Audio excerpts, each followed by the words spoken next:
want to see others succeeding, and that's what defines my purpose. When I see people succeeding, that's where I get most of my satisfaction from. Right. So today the main focus will be, well, I'm going to touch on uh, overview of school application. Then I'll center on the visa, interviews and all that. So more or less, it's a 360 something. It's going to cover every step. So whichever stage of school application or whichever dream or whatever you have on your mind, at least you'll be able to get some information to help you out, right? So the school application, you go to get information, the visa application, and those of you who are saddled with funding, right? I know for sure. I know my people that even if they give you 20% with 80%, even the 20% remaining, it will be difficult for you to pay. So how do you deal with it? I know a lot of people are here with school, what do you call it, with admission, but they don't have, funding and all that. I'll touch on funding as well, right? So regardless of which stage you are, at least I have to make sure that I help you out, right? Now, before we commence, let me just share something with you as we proceed. Yes, I go by this life principle, right? Okay. If you do not go after what you want, you will never have it. If you do not ask, the answer will always be no. If you do not step forward, you will always be in the same place. So if you have a screenshot, just take a screenshot of this life principle. Every day, just look at it. Okay. If you see me getting all this, accolades and this profile and whatsoever, it's not because I am better than you, but the fact is that I always want to take the bold step. Okay. I always want to say that I must try it. If I don't try it, the answer will always remain as what? No. Right. So many of you are having so many dreams, aspirations, and all that. You want to go to school, you want to, study abroad, and a whole lot of stuff. But sometimes we have what you call inertia, something that brings you back. Should I do it? I'll do it tomorrow. You are not too sure. You bounce the first time, you try the first time, it didn't work. The second time, it didn't work, but you are still not trying, right? So the answer is that if you don't even try at all, right, the answer will always be no. Even those who have even tried and then things are not working are even better than those who haven't tried at all. So if you find yourself under this three category, you don't take any step. You do not want to go. If you do not want to go after what you want, you will never have it, right? Maybe you want to come here in the States. Always it is on your mind, but you have not made any step. You will never have it. People say that, oh, you won't get funding, you won't get this. So many uh, wrong information. Okay, but because you haven't making the first step, the answer on your mind is what? Always no. Okay, and even number two, even if you want a lady, right? The guys who doesn't have, who math in you say your math doesn't actually, click. Okay, if you don't ask the lady, right, that you are interested in her, the answer on your mind is always what? No. Meanwhile, that lady is always eyeing you, and he's more or less, you never know she's also interested in you. Okay. So regardless of what it is, take a step. If you bounce back and it's no, that one is better than you not trying at all. So always make sure you try. Okay. So at the end of this what do you call it, presentation, whatever dream you have on your mind, whatever aspiration you want to achieve, every day it is always hovering around on your mind that I want to do it, I want to do it, but you are not doing it. Okay. So the answer is always what? No. Okay. Now let me hasten to let you know that so far when I check my record, right, from 2021 to 2024, I have 22 students who are here in the state just because of my guidance and then my information that I gave, right? Even in the state here, my department, I have brought 4 PhD students who are there right now, okay, and pursuing their PhD. And guess what? If I should mention the amount of funding that they are all receiving, it will marvel. You'll be marvel. One is receiving 75,000 US dollars. Just convert this into Ghana cedis and look at this. And they are paying for the guys for free. All this money are for free. Okay. So me being here in the US, I do a lot of things, right? I do a lot of a bit of academia, and now I am into serious cybersecurity. At the same time, I serve for the U.S. government as a senator, right? Which centered on Wisconsin, mostly on schools, right? So when we go for meetings and we see millions of dollars just for scholarship, but people are not applying, it baffles me. This program is even actually scheduled for June, but I said, no, let's do this thing as soon as possible and let me give people the light so they can start applying. So me as a somebody from a low background, right, raising to this, to this level, and then meeting these big people and having the opportunity to see this huge sum of money just for scholarship. People should apply, but they are not doing it. Okay. Now, the most one mistake I have discovered so far is the fact that people just do application anyhow, right? So they just apply to so many schools without doing the due diligence. Okay. So my advice is that usually you need to do your due diligence and ask yourself, this school that I'm applying, do they even have funding opportunities? That's why you apply for the school and you get the school all right, but without funding. And you and I know that government funding in Ghana, they are not giving it to the average people or the low, brilliant but needy people, but they are giving to it is being shared. Even it's all over on social media. It is being shared among the people who even have it. So you don't get it. So don't even think about government scholarship and all that. Right. So I'm going to let you know which school you should even apply. So it's not a matter of applying to so many schools, but what matters is that what school are you applying? What is their profile? What do they even have scholarship opportunities? Do they have all that? So you need to do your due diligence before you apply. Okay. So after the program, right, and you are really interested, I can guide you. I'll give you the right information without wasting my time, doing so many. You can even do just trade school, and then you can even get the funding for all the trade schools because we have done the due diligence, right? So this is just this is just by the way, right? So right. So that is the first mistake I have discovered so far. So this is just to open the preamble. Okay. So you have to apply to school that has the potential of giving you funding. Don't just apply. People come to me and usually they get an admission, but there's no funding. When it happens like that, it becomes very difficult. But if you start with the due diligence and you do the right thing from the scratch, okay, and I could no go for this school, go for this program, go for this, because I have helped people go through that stage. So some of the mistakes you don't make them again, right? So you jump over all those stuff mistakes. Okay. So don't just do apply for applying sake, but apply to school, that has the potential of what giving you funding. That's what I call due diligence. I can help you out. Right. So before I even share my slides, let me even add this. So we now have bachelor degree, master's degree, or PhD.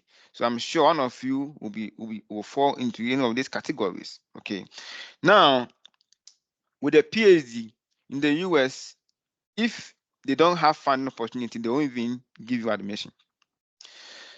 So 95 of US schools or Canadian schools that focus on PhD will give you funding.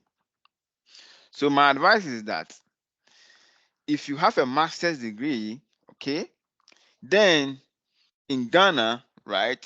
I use master's degree from Ghana to get my PhD here in the US. Okay. So if you have a PhD, if you have a master's degree in Ghana, maybe you did, as far as it's master's degree, and at least you have a research, at least you have some research, skills or research background. PhD straight. And with a PhD, they consider it as a lifetime. So the PhD, usually it is 5 years, but they'll give you 10 years I-20. I'll talk about I-20. Okay. So if you have a master's, for you, I don't know why you shouldn't apply. Okay. You have a master's degree, yours is more or less like automatic. You don't have to waste time. Automatic PhD. And with a PhD, you can bring your wife, can bring your kid, you can bring your this. Me, I got a PhD, I didn't have wife, I didn't have kids, so I just came like that. So more or less, I have wasted people's opportunity. People that could have brought here in the States. So if you have the PhD, if they give you the PhD funding, admission, it goes with funding. So if you have any form of masters, whether it is MA, MSc, MPhil, whatsoever, start targeting the PhD programs. And for you, your PhD is assured. And by the time you are done with your PhD, let me tell you, the school will be interested in you. You don't want to train to PhD and let you go like that. And for PhD, yours is super exceptional. Right. So if you have if you have a master's degree and you are really interested in pursuing, right, and have a better life, and let me let you know that I know for sure most of you want the school not because you want sometimes not because you want the school, but you want a better life. Let's be honest, right? So take the opportunity. Okay, don't waste time. Now let me go to the master level. With a master level, with a PhD, another thing that people don't really know is that you can also move from master's degree, from bachelor degree to PhD straight. But there are few schools that does that. Okay, two of my TAs. Okay, one is going to Stanford, and the second no, one is in Stanford, and one is in one of the school in Washington DC. Guess what? I don't want to mention his name because of privacy sake. He did information studies. He did information studies and did the project work, right? And from masters to PhD straight. And guess what? The funding is 105,000 US dollars. Just imagine. Just one person, 6-figure amount of just allocated to just one person. Okay, so if you have a bachelor degree, but the clause is that if you have a bachelor degree, at least you should have a bit of research background. So if you have a bachelor degree and you want to jump to PhD, because with a PhD funding is automatic. You don't struggle for funding for PhD. I must say that, right? So if you have a PhD, this is what people don't know. If you have a master degree, a good bachelor degree, you can go straight to PhD and you get it. So 3 of my students, two of them are there, and then one is also going for his visa interview somewhere in June. Okay, but if you want to try the fast track with your bachelor degree, at least you should show something you call research background or research sample. Okay, right. So if you didn't do a project work, at least you can do some publication and apply straight to PhD. Just that those opportunities are few, but they are there. 3 of people that I have helped, and they are all here. Second one is having 65, and then the last one is having $85,000 as funding yearly. All this thing goes to the person's pocket. Apart from the tuition, the rest go into his pocket. So they pay to the person like that. Okay. So some people say that getting what do you call it? Going to school abroad should even be a course on its own, because it's a program on its own that if you don't understand the terrain, you will always be wasting your time. So it's all about the right information.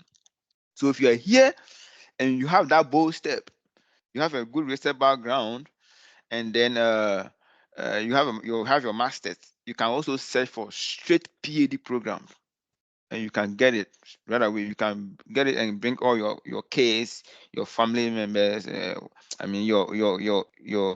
Your spouse and your kid are all eligible to be on you or as a dependent, so that you all come together. Okay. Yes.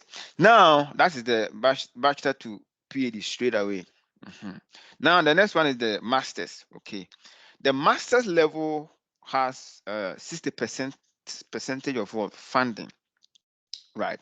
And with the master's level, all what you have to do is that you need to check for schools that will give you the funding. Okay, that is if you are coming from bachelor to masters, right? So that one you have to go for school that will give you the funding. Okay, and in the US we have about 65% of masters program that give funding. Okay, and the funding for masters are sometimes mostly competitive. Okay, so if you're in Ghana and you get what do you call it, an admission, it shows that you are able to overcome those people from India, people from China, people from Pakistan. They are all trying to come in. So we need to stand out. So we need to do it rightly. Okay. So with the masters, okay, all you have to do is that check for schools that have funding opportunities. Don't waste your time with school that don't have. Okay. Otherwise you worry yourself, because let me tell you, if you don't have funding, one, getting visa even become a bit difficult, because if you have funding, your story is simple. Your story is let me like your life is easy. Getting your visa, like, your life is easy. Okay, so you only have to focus on schools that has a potential of giving you funding. And I want to give you all the guidance that if you want to do it on your own, you can go ahead. If you need help, you can also help you out, right? Right. So with the master, all what you need to do is look for schools that has what potential of what giving you funding. That is it. And one thing I've always recommended that this Nigerian people that I have seen over here, focus on this a lot, but most Ghanaians don't do it. Okay. If you are in the US, if your friend is in the US, okay, perhaps you guys did the same course. Sorry, I think Maxwell is calling. Hi, hi, hi, hi, Maxwell. Yeah. Now question na show say. Oh, okay, okay, okay. Nti wobet ma join.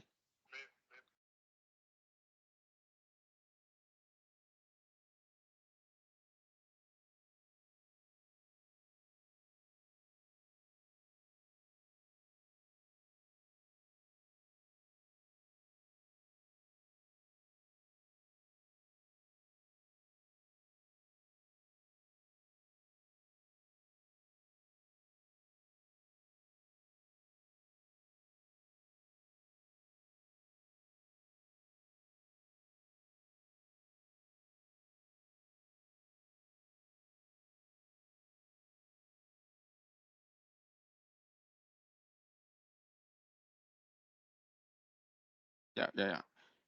Thank you. Yeah, sorry about that. Yeah, Maxwell just called that he's now live and he'll be joining us very soon. So yeah, you're going to have a comprehensive program today. All right. So let's proceed. So yeah, so I was talking about the master's program, right? So you have to check for school that will give you funding, okay?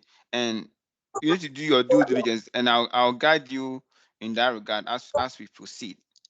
All right.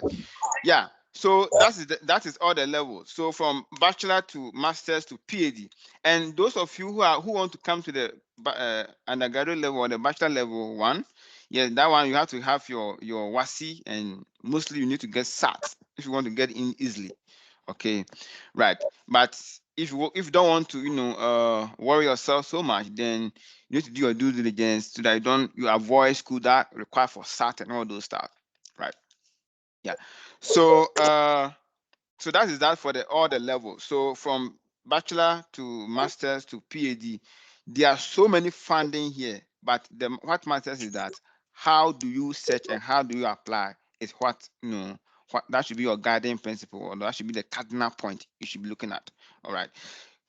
Getting to school, getting here is not as laborious as some of you might say it. All what you need to do is that get the right information, and I'm here to help you out. Right. So let me just chip in this. You have people think that if you have a low GPA, if you have a maybe let me how should I even put it? Maybe first class or upper, right? It actually influence the admission is easy. Yes, but so many people are not applying because they think that people with lower won't get admission. And I'm going to tell you, I was on admission on one of the University of William Woons, okay, on the admission platform, okay. I was actually, helping with the admission process.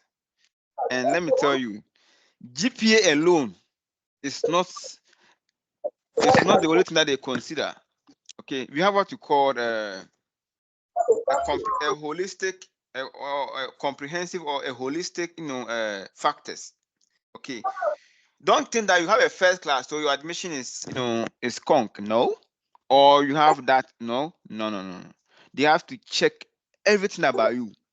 They will check your SOP, statement of purpose. They are going to check your GPA. Of course, they're going to check your GPA, and even they're also going to check the program that you are also, your past your background. They will check your background, right? But apart from and your CV, or let me say your resume, but among it all, right? Your statement of purpose is paramount. Okay. So I think about 7 people that I have helped before who are here, they had lower. Do you know what I did? I sat down with them, and then we wrote a very comprehensive but concrete evidence why the person couldn't get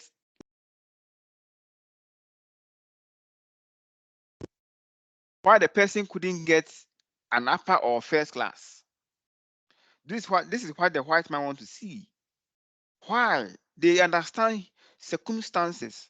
Perhaps, maybe during your undergrad degree, something happened. Okay, maybe you lost your auntie, you lost your this, you lost your that. Tell us, okay, what happened? This is what happened, and how have you built upon it, or how have you solved it?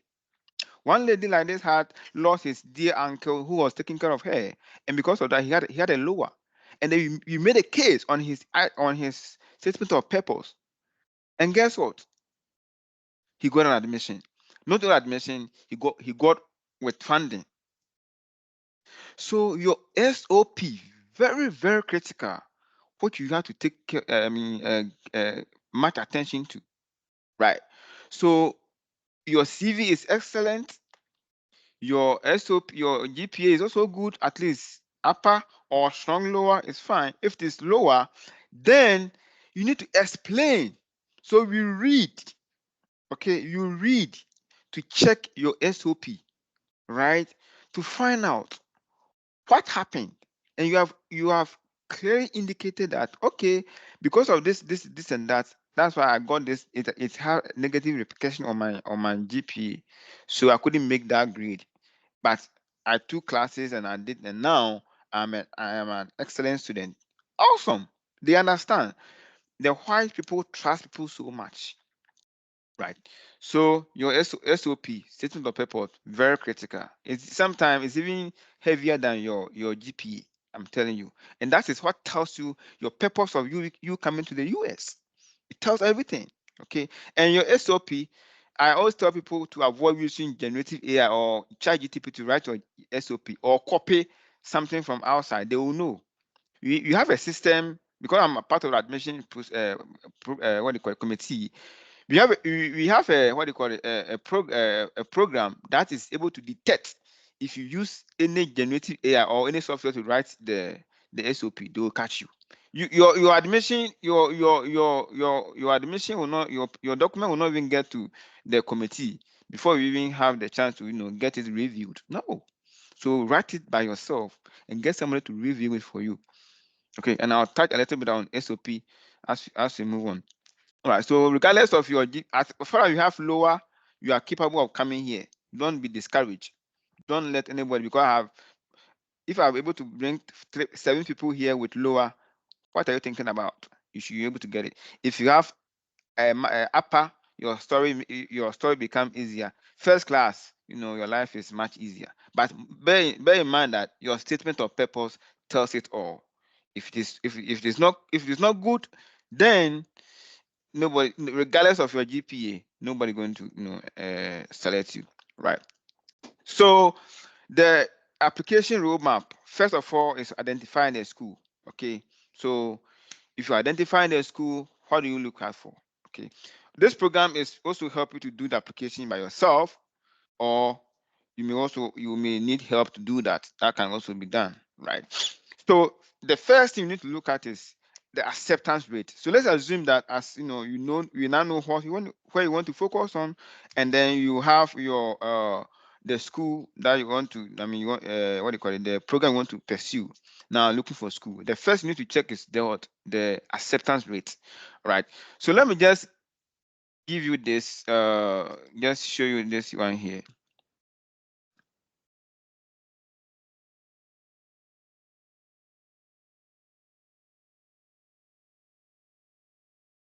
So let's say University of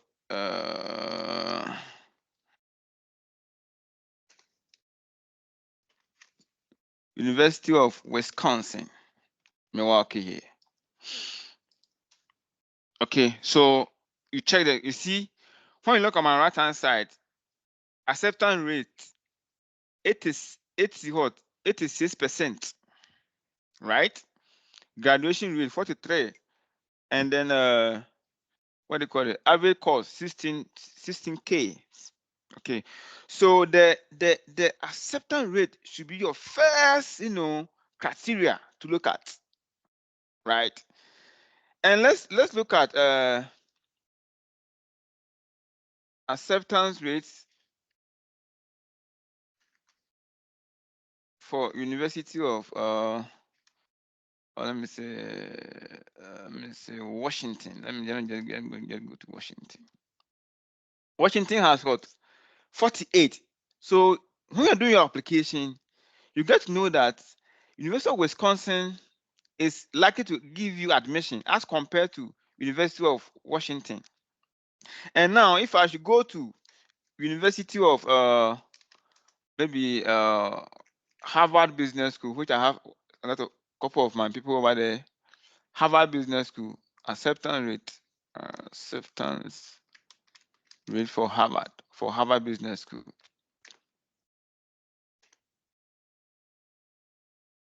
Let me see if I will see it.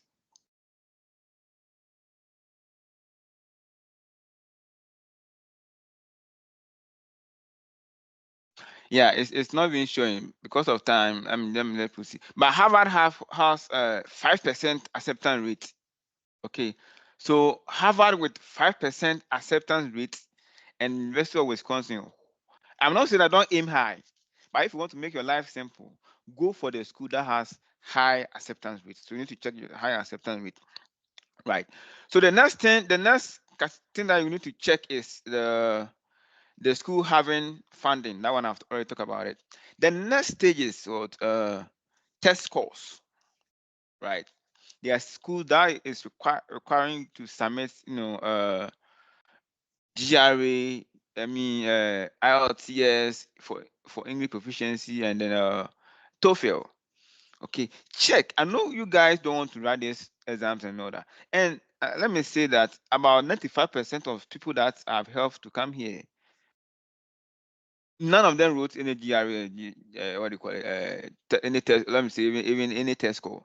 But most mistakes is that people have observed is that they won't check all days, but they'll go ahead and apply for the even pay application fee before they will know that, oh, I even have to write GRE. You have wasted your application fee. Nobody going to refund it. Application fees are not refundable. So that's why I say that always do your due diligence. Check whether they have the request for all this test score. If you're not ready to do this test score, and I must say that you don't even need it. So how do you have to worry yourself? Okay, but if you want to write it, fine. Sometimes it gives you another advantage. And after COVID, the university in the US and Canada realized that all the test score doesn't give a true reflection of the candidate performance. So why do you have to waste your time? So most of the schools have stopped even taking GRE and all that, but there are some which are still requesting for it. So if you don't want to write it, don't waste your time. You need to do your due diligence and then check. Sometimes you might not see you on the admission requirement. Email the coordinator. Do a lot of the white people. They have people who they have paid to respond to your emails, so they will always have to respond to you. So ask all these questions. First, ask whether they have funding. Second, ask whether they are requesting for any test score. Make your life easy. You know, the people say that if your mind doesn't work hard, your body will be suffering. Okay, so if there's an easy route where you can get here without paying money and wasting your time, why do you have to waste your time going to do all this test score? Unless you have a peculiar program that requests for it, that one I recommend you to write it. Otherwise, don't waste your time. To test score, check the test score and all that. The next thing you need to check is evaluation. Yes, there are schools that request for evaluation, and some don't request for it. Okay, email the coordinator and find out. This is where I'm coming from. Do you request for evaluation? Sometimes I don't see the reason why you should go and do all this evaluation thing. Okay, but I have observed that those people from who attended what do you call it, whose GPA are not on the scale of 4, usually request for it. Okay, but if you have a GPA of what 0.5 0.4, like those from University of Ghana and all that, that's what the US use. If you're in that category, don't think about evaluation at all. And let me also say that even schools, some schools here also don't request for those evaluation, even whether you went to uh KNUST or whichever university and all that. So check if you don't have money. Some of the school even will make you pay $200 and $150 and all that. So if you are not ready to pay for all this, do your due diligence. Ask them. Coordinators, their emails are their contact are all there. Ask them, email them, they will respond. Do all this diligence. Don't just be wasting money like that. Money is very difficult to come by nowadays. So take your time and get what you call it, the right information before you commence. Okay. So acceptance rate, funding opportunity, test score, and then evaluation. Unless the school is peculiar, the course is peculiar, and evaluation you cannot do it, you cannot do without it, then you can go for the evaluation schools. So check all this, right, and make your document ready. So the SOP, you need to write your SOP very well. Okay. So let me just add this one. Where is it?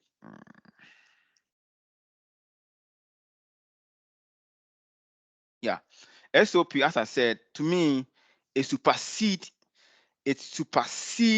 all other factors, right? Even though your GPA is also important, but your SOP is very critical, and you should add a lot of stuff, but not too many relevant stuff. Okay, so you need to indicate why there are a lot of factors that I'll share later on the platform. But one thing I want to add is that I want you to know is that with your SOP, all what the white people are looking for, or my committee that I have joined are looking for, is that what problem are you capable of solving if you give you the admission? And that problem shouldn't be a problem of like already known. You have what they call novel problem, something new, something innovative that you want to solve. So when you're writing there are a lot of things that you need to write, but there's one thing you shouldn't forget. What problem would this program help you solve? That should be highlighted on your SOP, and then also indicate the repercussion or the limitation or the consequences if this problem is not solved. So if you can use it, maybe it could be a social issue. It could be maybe you are working within an organization and they need that particular problem to be solved, and that program will help you solve it. You add it, and then let them know that this particular school is compelling. This particular professors their research focus are in line with mine. So I cannot consider any other school than this particular school. That's why I'm pursuing. I want to come to this department. And they will be nodding their head. People write. I've read a lot of SOP, and you look as if they are writing about themselves. What is me? They are bragging about themselves. Tell us, what problem are you going to solve? This should be one thing that you shouldn't neglect in your statement of purpose. Let me just remind you that your statement of purpose is paramount among all other factors. The rest are your CV, your resume. Tailor your CV for every application. Tailor it. I always advise. Sometimes you need to lie small. So the school is requesting for this. You massage your CV small so that to suit the requirement of the school. It's not, to me, it's not a sin. You are just making yourself relevant. Okay, you can make up your CV a bit. You are good to go, right? And then if you are making something up, make sure you learn it. You go to YouTube and go and learn it. That will highlight. It will make you stand out. Okay. Then the next thing is that sometimes they may ask for your writing sample. If you didn't do any research project or whatsoever, if you did one, excellent, add it. Writing sample could be like maybe a project that you have undertaken. If you don't have any of this, you can even use your project work that you did in class. A group project is also acceptable. Okay. And the writing sample and all other, sometimes they can ask you to write an essay. Don't copy anything from online. Don't use any generative AI. Write it by yourself. The one reason for the SOP and then the writing sample is that they want to see your writing skills. They want to see how you put your grammar together. They want to see how you write, how you articulate. So that's another thing that they want to check. So if you go and copy from online, how do they assess you? So do it by yourself. Write this, get all the points. When you're done, I'll send you all the points you should consider when you're writing your SOP. Get all the points and then fuse in inside. It shouldn't be more than 2 pages. Sometimes 1 page is fine, but at most 2 pages. Okay. Mine was 3 pages because of the PhD, and I have so many achievements. So it was a bit lengthy and other stuff. Okay, but it's fine. For the PhD, for masters, at most 2 pages. For undergraduate, 1 page is enough. You're good to go. But make sure that it covers all the relevant information. Then when you submit your application, you pay your application fee. There are so many schools that don't request for application fee. How do you even see it? How do you even get it? Right. So usually you need to attend some of them their seminars. They waive your application fee for you. Sometimes you can even write to the graduate school that I am facing financial difficulties. So this and 2 reasons I cannot pay my admission fee. They will help you pay it. You get nothing to lose. That goes to another way of what help. If they come back and they say it's not, waivable, they can't waive it. That's it. Good. But you can try it, and they can help you out.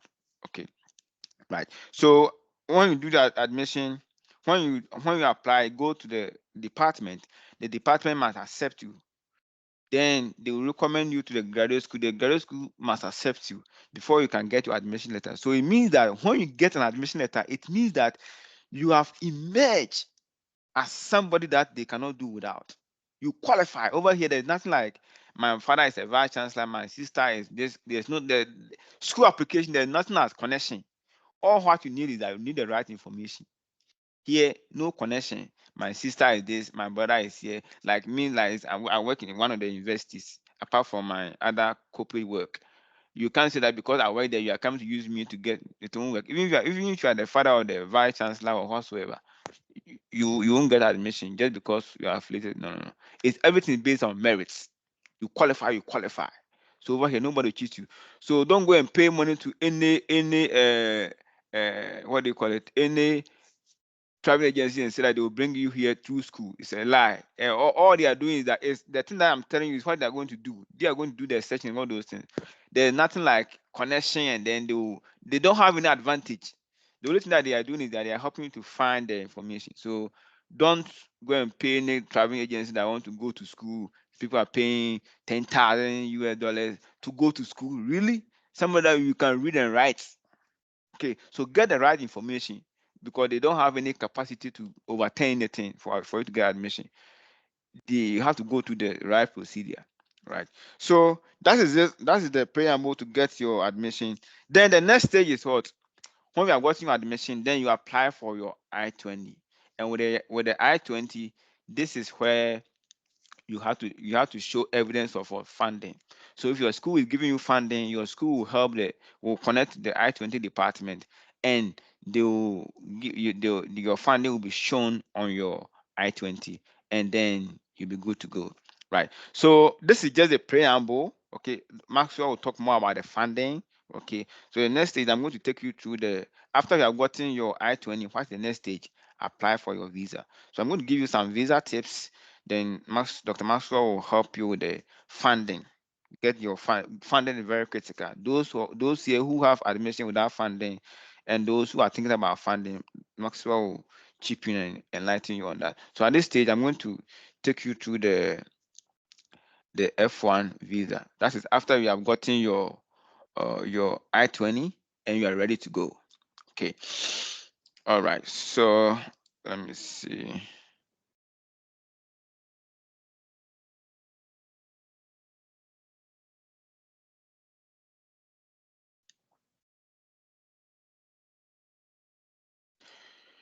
Yeah. So at this stage, you have your I-20. You have gone through all the stage, and God being so good, you have gotten your I-20. To me, your I-20 is your partial. It's called partial visa.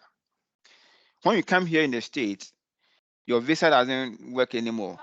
I mean, your visa doesn't count. Your I-20 counts, right? So I-20 will be telling you where you'll be going, how your movement. Okay. Bear in mind that if you come here, they'll be monitoring you. Okay. So you need to be careful. When you come here, there's another life you need to take. Okay. All right. So those of you who have gotten your I-20, that is, you have gotten through the process and God's been so good, you have gotten your I-20. What's the next step? Your visa. Okay. So on my left hand side is 206 visa interview. It's like going to a banking hall and then meeting the teller and then getting your money. It's just one-on-one conversation. They just want to, the visa official is not there to, uh, to reject your visa or to deny you, but to check, to cross-check whether indeed you qualify. Okay. They don't take the delight to what reject people, but if you even mix one component or one requirement, you will not go. Even if it is dot, you won't go. You need to, check all the meet all their requirements before you go. They don't compromise. They don't forgive. The officer official or visa official, they don't forgive. Okay, they don't forgive at all. That's why you need to prepare all your documents diligently. So when you're doing it, do it meticulously so that you get everything well set before you get there. So don't waste your time, because application is not easy, as you all see. Applying to school and getting your I-20. Now your time for visa and you are messing up. Don't mess it up, because I must say that if you get a visa, your life can change. So the guy, one of my TA who had 75,000 US dollars scholarship, he is helping his parents to build. And now when they are having what they call it, when they are having a family meeting, because the father, he is helping them, they consider him as fair. Nobody even call him. Now he's somebody just because of getting to school, getting the right program, and getting to the right country. It's not about studying. It's about studying in the right country. Look for US, look for Canada, look for UK, look for Germany, look for Australia, uh, uh, Finland, and the rest. I don't really consider it. If you really want, I know for sure you are not just applying. You are applying to get benefits. So if you are applying for benefits, apply to school that have a country that have a future for you, right? Okay. So if you look at the background, this is the nature of the visa. This visa is not anywhere. I mean, it's invalid. Okay, so if you copy anything from it, it will not work. Right? I have hidden the person's face, but this is a sample of the visa. Okay, background, and then they will put it in your passport, and you're good to go. If you get this, just say hallelujah, because your life can change. Okay, when you come to the US, there are so many opportunities, so many opportunities. Even when you are done with, when you're about to finish your master's degree, you can, there's what you call OPT. You can work whilst you're working, and they give you at what they call it employment opportunity, you can start with the OPT, and when they give you the employment opportunity, then you can start earning money, and the company can help you get a green card. This is some of the advantage you can get. Okay, and apart from that, there are so many other factors you can use to stay here if you want to. Which that one will be another day for a discussion. Okay, there are so many, right? Sometimes you can fall in love and get your green card. Sometimes a company can support you, sponsor you. You can get your green card. I'm not saying that green card is your ultimate, but I mean that's another thing that can be your secondary factors.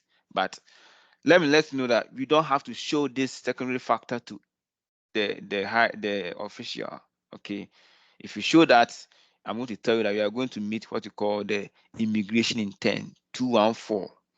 You don't qualify. You don't have to show it. But in future, you can have all these benefits. Right? If you are here in the US, okay, you can apply to any other country. So all those in my department, everybody have a Canadian visa, 10 years. So if you qualify for US visa, it means that you are clean. You can go for. So in case there's any something didn't go on, you can go straight to what do you call it, your Canada, and start another life and look for another opportunity. That's why getting a visa is very critical. So don't joke with it. Right. So basically there are two preliminary things you need to look at: pay your visa fee, your profile, your DS-160. Your DS-160 is very critical. Okay. Don't make any mistake on your DS-160. It will be on there forever. Anytime you want to change your immigration status, one day your DS-160 in Ghana that you completed, it will be referred to. So do it and do it well. Then you schedule your appointment and you pay your service fee. The service fee is to be paid to the US immigration for them to monitor you here in the US. If you fall into any trouble or whatsoever, they'll be monitoring you and helping you out. So that's the purpose of the service fee. I think that's $350. Okay, and that one needs to be paid by somebody who is already in the US, and I can help you pay it if you want me to help you out. I have a dollar account, so give me the money, I'll pay it for you for free. I'm not going to take anything from you. I'm just going to help you out because I love my country, people. Right. So this is just the preliminary stages. Then the next stage is the I-20. Okay, material you need to send to the interview is the I-20. Okay, and with the I-20, okay, it's going to show the first thing that consular, when the consular pick your I-20, the first thing he's going to look at is your funding. Now, how can you make your life easy with the consular? First, is the source of funding that they're going to check. So what are some of the funding that you can get? You have graduate assistantship. Over here is when the school decides to give you an assistantship. An assistantship has several levels. We have categories, we have percentages. In terms of percentage, they can give you 95%. Okay, or they can give you 35%. 35%, they can help you pay your tuition fee and give you some stipend. Okay, you can also have 100% where they will pay all your fees, accommodation, and at the same time give you funding. So there are so many categories. So you need to check with the school what kind of assistance do they have before you apply. Don't just apply and say that God will make a way. God will make a way for those who are prepared. Right. So don't joke with it. So as I said, look for school that has potential of giving you funding. Don't apply and later be looking for fund. It make things difficult. Sometimes when they come to me, sometimes I'm able to help. But if you do the right thing before getting admission, it makes your life easy. Then you can compete for the assistantship. But if they don't have it at all, and then you can also have funding from as well, personal funding. If you have your personal funding, your life is easy. You don't need to talk too much. You can also have funding from business or institutions. So let's say, for instance, you are working with a company in Ghana, and the company is willing to give you bank statement. It is stronger. It is one of the strong supporting documents you can use, right? Business, okay. But don't forget, the business need to give you a letterhead of what do you call it, a letter, right, indicating that they are sponsoring you. One lady like this that I supported, after I have assessed all his document, I said no, let your company write a letter for you. And guess what? When he got there and they said, well, who is sponsoring your education? He said, my company. He said, do you have any letter to prove? The letter I asked the girl to provide, that's the first thing that they requested for. So just imagine, if I had not advised this lady, the visa would have been rejected. So don't forget, whoever is giving you the funding, let the sponsor give you a letter, at the same time the financial statement for your visa application, right? And then you can also get funding from government, but where we come from, fundings are given to the elites, those people who even have it. Okay, so but if you are lucky to get it, fine. If you have funding, that is also good. Then I didn't talk about the C, family support.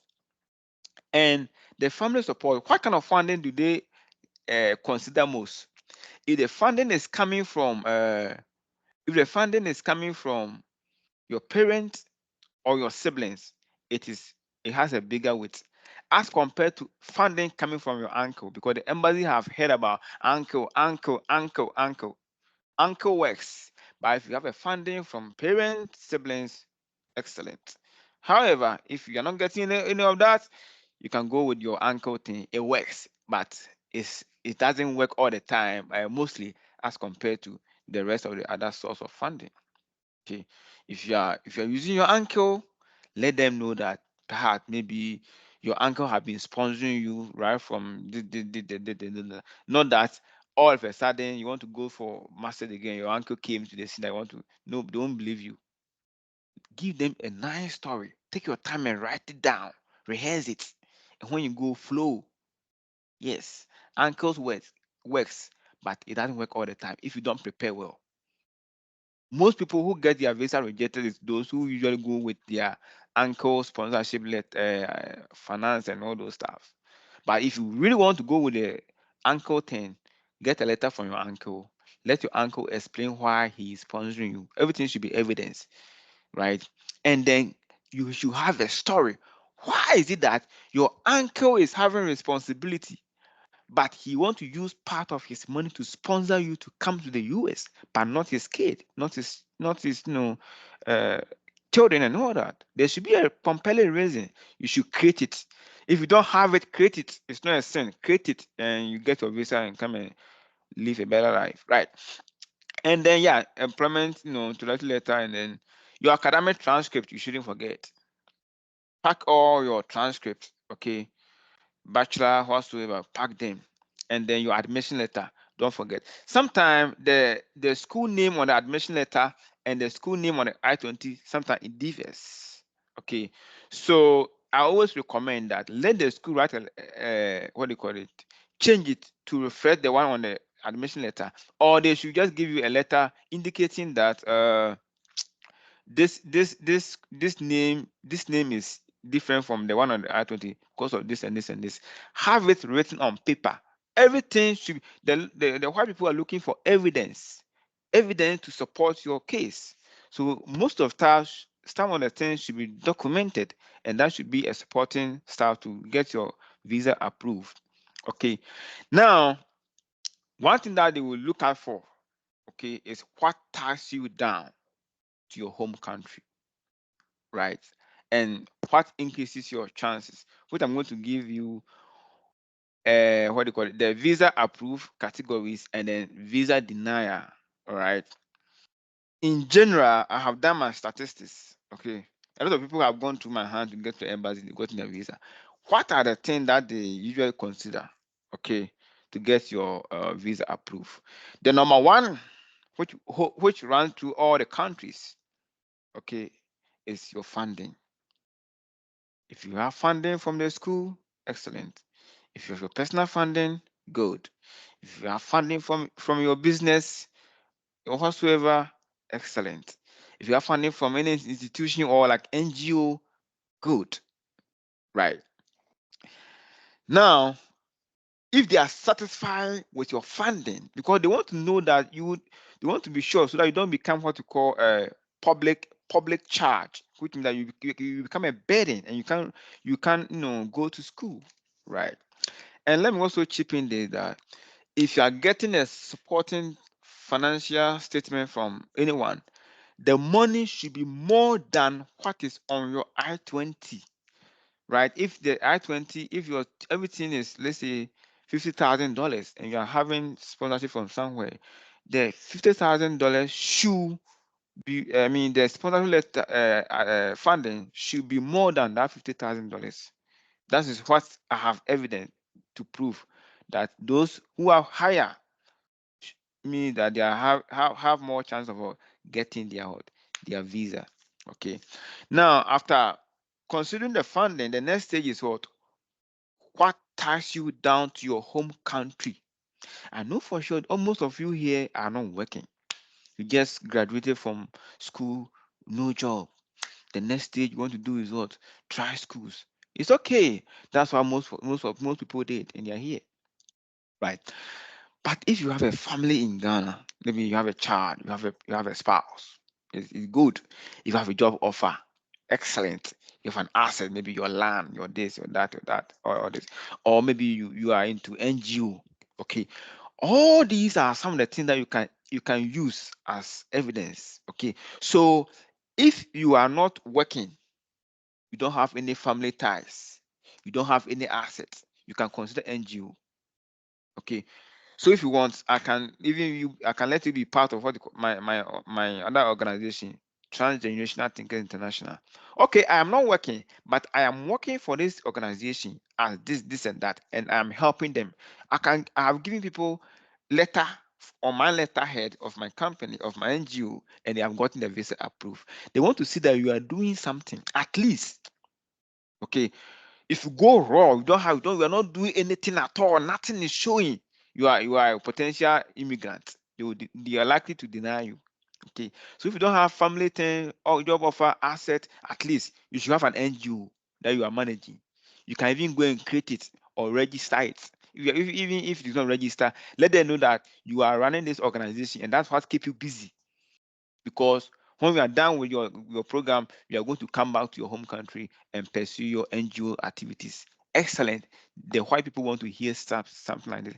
But people go there with even, let me also let you know that you can go there with full funding, first class, you can get rejected because of other factors that we are talking about. If you don't speak well and you don't have anything that ties you down, if you go raw, you are likely to be rejected. Now, the next thing you want to check is what your knowledge and the relevance of the program. You did psychology in the US, I mean in Ghana, and so you want to go and read archaeology. What is the correlation? Okay, what is there's no correlation.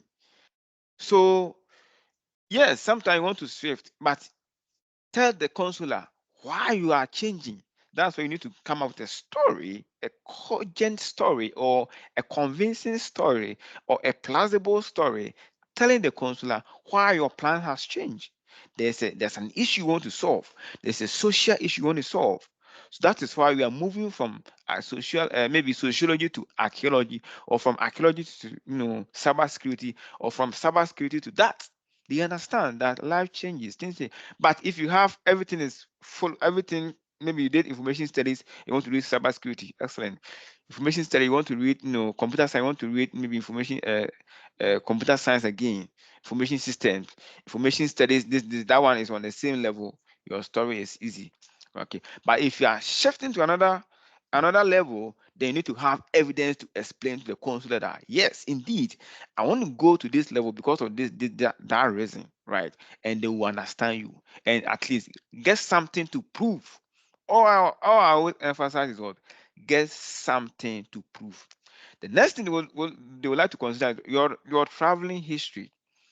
If your visa is dry, I mean, that doesn't mean I don't give you a visa. But if you have travel experience, at least it's an added advantage. Okay, another advantage. So maybe if you don't have any travel, I mean, you can get some money and go to Dubai. You can even go to Togo. They are all traveling. They are all foreign countries. or Togo is not Abuchi, right? But you can still go there. It's also foreign country. So at least get some traveling experience. If you don't have money, it's okay. But if you have the means, travel at least. Get something posted on your in your passport. All this I'm doing, I have done statistics and research to evidence that these are the things that you need to they'll be looking out for and your chances of getting your visa. Okay. And then last one is what? Your prayers and what you call grace. I know people that have prepared very well, but with funding. But if grace doesn't fund you, sometimes you might not get it. So prayers and grace, whether you are a Muslim, whether you are a traditionalist, whatsoever, pray, right? Pray.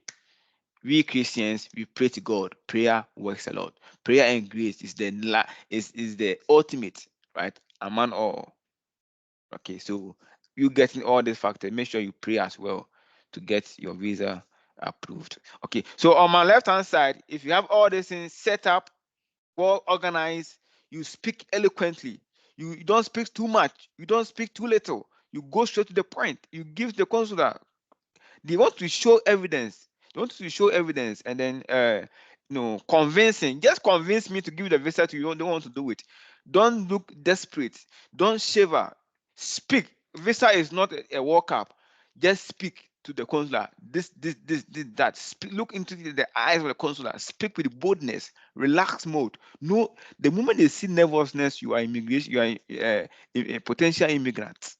Okay, correct. So speak well, speak eloquently, and go straight to the point. Now, what are the possible causes of you getting denied? One is what? Potential immigrants. That is when you look at the keynote, if you don't have family ties, job, asset, NGO, and your way of speaking, you don't look like somebody who is going to return. And I must say that whenever you are discussing anything, let the consul know that when I return, the word is what? When I return to Ghana, I'm going to do this. When I return, use that word and you come back and thank me that I got a visa. They want to know that you are just going there to do your school thing and come back home. So whenever you are speaking, when I return, everybody should keep it at the back of your mind. When I return, when I return, when I return. All these are some of the things that I have given to 19 people who have gotten visa through me, right? So you can also get a visa. So potential immigrant, if you don't have anything tied to Ghana, you are a potential immigrant. Now, next one is for insufficient source of fund. If your funding is not legit, it's also another thing. Criminal record. If you have a criminal record, your chances is also low. You can get denied. Okay. And let me warn you, those agencies that give you fake statement, be warned. Don't be desperate to get visa because of through this agency. I know two people who have gotten banned to get to the US 10 years. It is better to wait to get the right document to submit than to go and get this NGO this agency. Sometimes the statements are fake. They'll give you fake and they will ban you for 10 years, sometimes 5 years, depending on your case. So how don't you waste? It's better to wait and get it done rightly than to go there and they will ban you. If they ban you, US ban you, Canada will never give you visa. They all share the same record. Okay, they share records, so they will know, especially when there's a criminal record. Especially when there's a criminal record, though, everybody will know. So don't put yourself into trouble. And then misinformation or misrepresentation, right? Don't go and do any massive lie over there, especially when you deal with financial document. Don't lie. If you go and misrepresent anything that they find out, that is all. First impression, if you kill the trust, that relationship with the embassy, your life is not going to be easy. I mean, you can still come anyway later on, but how long are you going to wait? And how are things going to be for you? Right? Insufficient information about the program. You are going to study and don't know anything about the program. You don't know the state. You don't know the city. You don't know the program itself. You need to take time and read about the program and get to know. The program should be on your fingertips. It's also a good thing. overstay on your visa. If you have overstayed on your visa before, your chances is also low. There's a possibility that when they give you the visa, you go and you come back, right? And then if somebody have petitioned for you before, in the DS1, they will ask you, have somebody petitioned for you before? The answer is what? No. Okay. If the answer is yes, say yes. Anything about petition, you can never lie, because if they have petitioned for you before, they have a record. Don't go and lie. That one, for this one, if you lie, you are just doing, you are a candidate of a denier.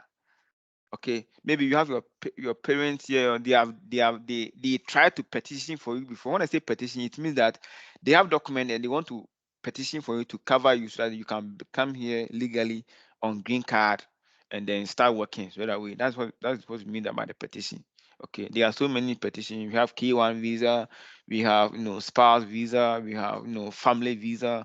If somebody have petitioned for you before, right? And you say no, and actually it is yes, you won't go. I can trust me, you will not go, because they have your information. Everything is there for so many years, right? So on my right hand side, on my left hand side, you need to look at all these possible consequences, and if you prepare well, your visa approval is your chances are going to be what increase. Now, yes. So before I say goodbye to you guys, right? So these are some of the questions that they mostly ask. Okay. Time is fast spent, but I mean, let's go. Right. Let's finish it right away. So about your school, you should know, you should have so much information about the school, right? Now they will like to ask, okay, you want to go and read information science, computer science, and the cost of that program is, let's say, 75,000 US dollars. Meanwhile, you can use 5,000 Ghana cedis to get the same program. So tell us, why do you want to go? If you are, so let's assume you are already in front of the consular or the visa official. You want to go and read English. You want to go all these courses. They run some in Ghana. Why do you want to leave Ghana and go and spend 75,000? It's even worse when your uncle is sponsoring you, and the same program is in Ghana. Why? That should be a question you should ask yourself. So this is where you need to start, racking your reasons. Why the school, the program is, yeah, is indeed it's been run in Ghana, but what I'm looking for, the problem I want to solve, Ghana curriculum cannot help me solve it. Then you start giving them evidence. Right. So the researchers focus the internship that goes with the program. Okay, the curriculum, the structure of the program. Okay, the practical aspect of the program. Right. You have even had a discussion with one professor, and he has evidence that this is how and that and that and that they are going to do when you come here.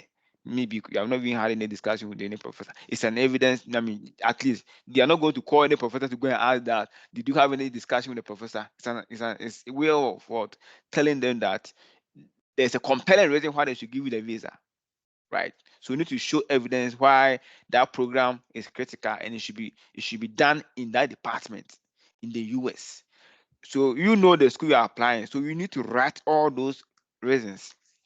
Why did you choose this program? Why?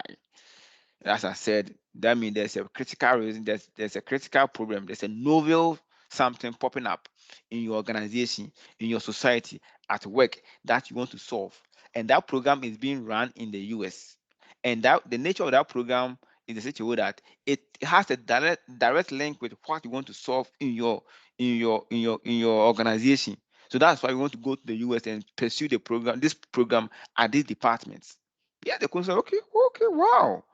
And then you can cite example, maybe voting systems. Create something that that need to be solved. Emergency. Let it look as if it is urgent. You need to solve it. When I come back, I only spent 2 years in the States. Come back home and get this problem solved. And how am I going to solve it? I've spoken with this professor. I have checked the course content. I have checked the course curriculum, and I see that this is the right area. This is the right opportunity for me to tap, because I know for sure when I get back to Ghana, I'm going to gather all the skills, the experience that will help me adapt Kevin said, going to you will be establishing NGO, you'll be doing this, you'll be doing that, and blah, blah, blah. All this is you have to get your visa. How long are you going to stay there? Usually indicate the duration of the program. Your I-20 will give you 5 years. The 5 years means that, or 4 years means that after your 2 years degree, you have a chance to work. Okay, you have a chance to work 2 years. You have a chance to work, but don't add that. Don't make that one as your plan. If it is 2 years, how long are you going to stay in the US? 2 years. That is it. Don't be considering those school after work thing. Don't let them know. Maybe why it's part of your plan. Don't let them know. Go straight to the point. 2 years. What colleges or university did you apply to, and how many did you get an offer? Right.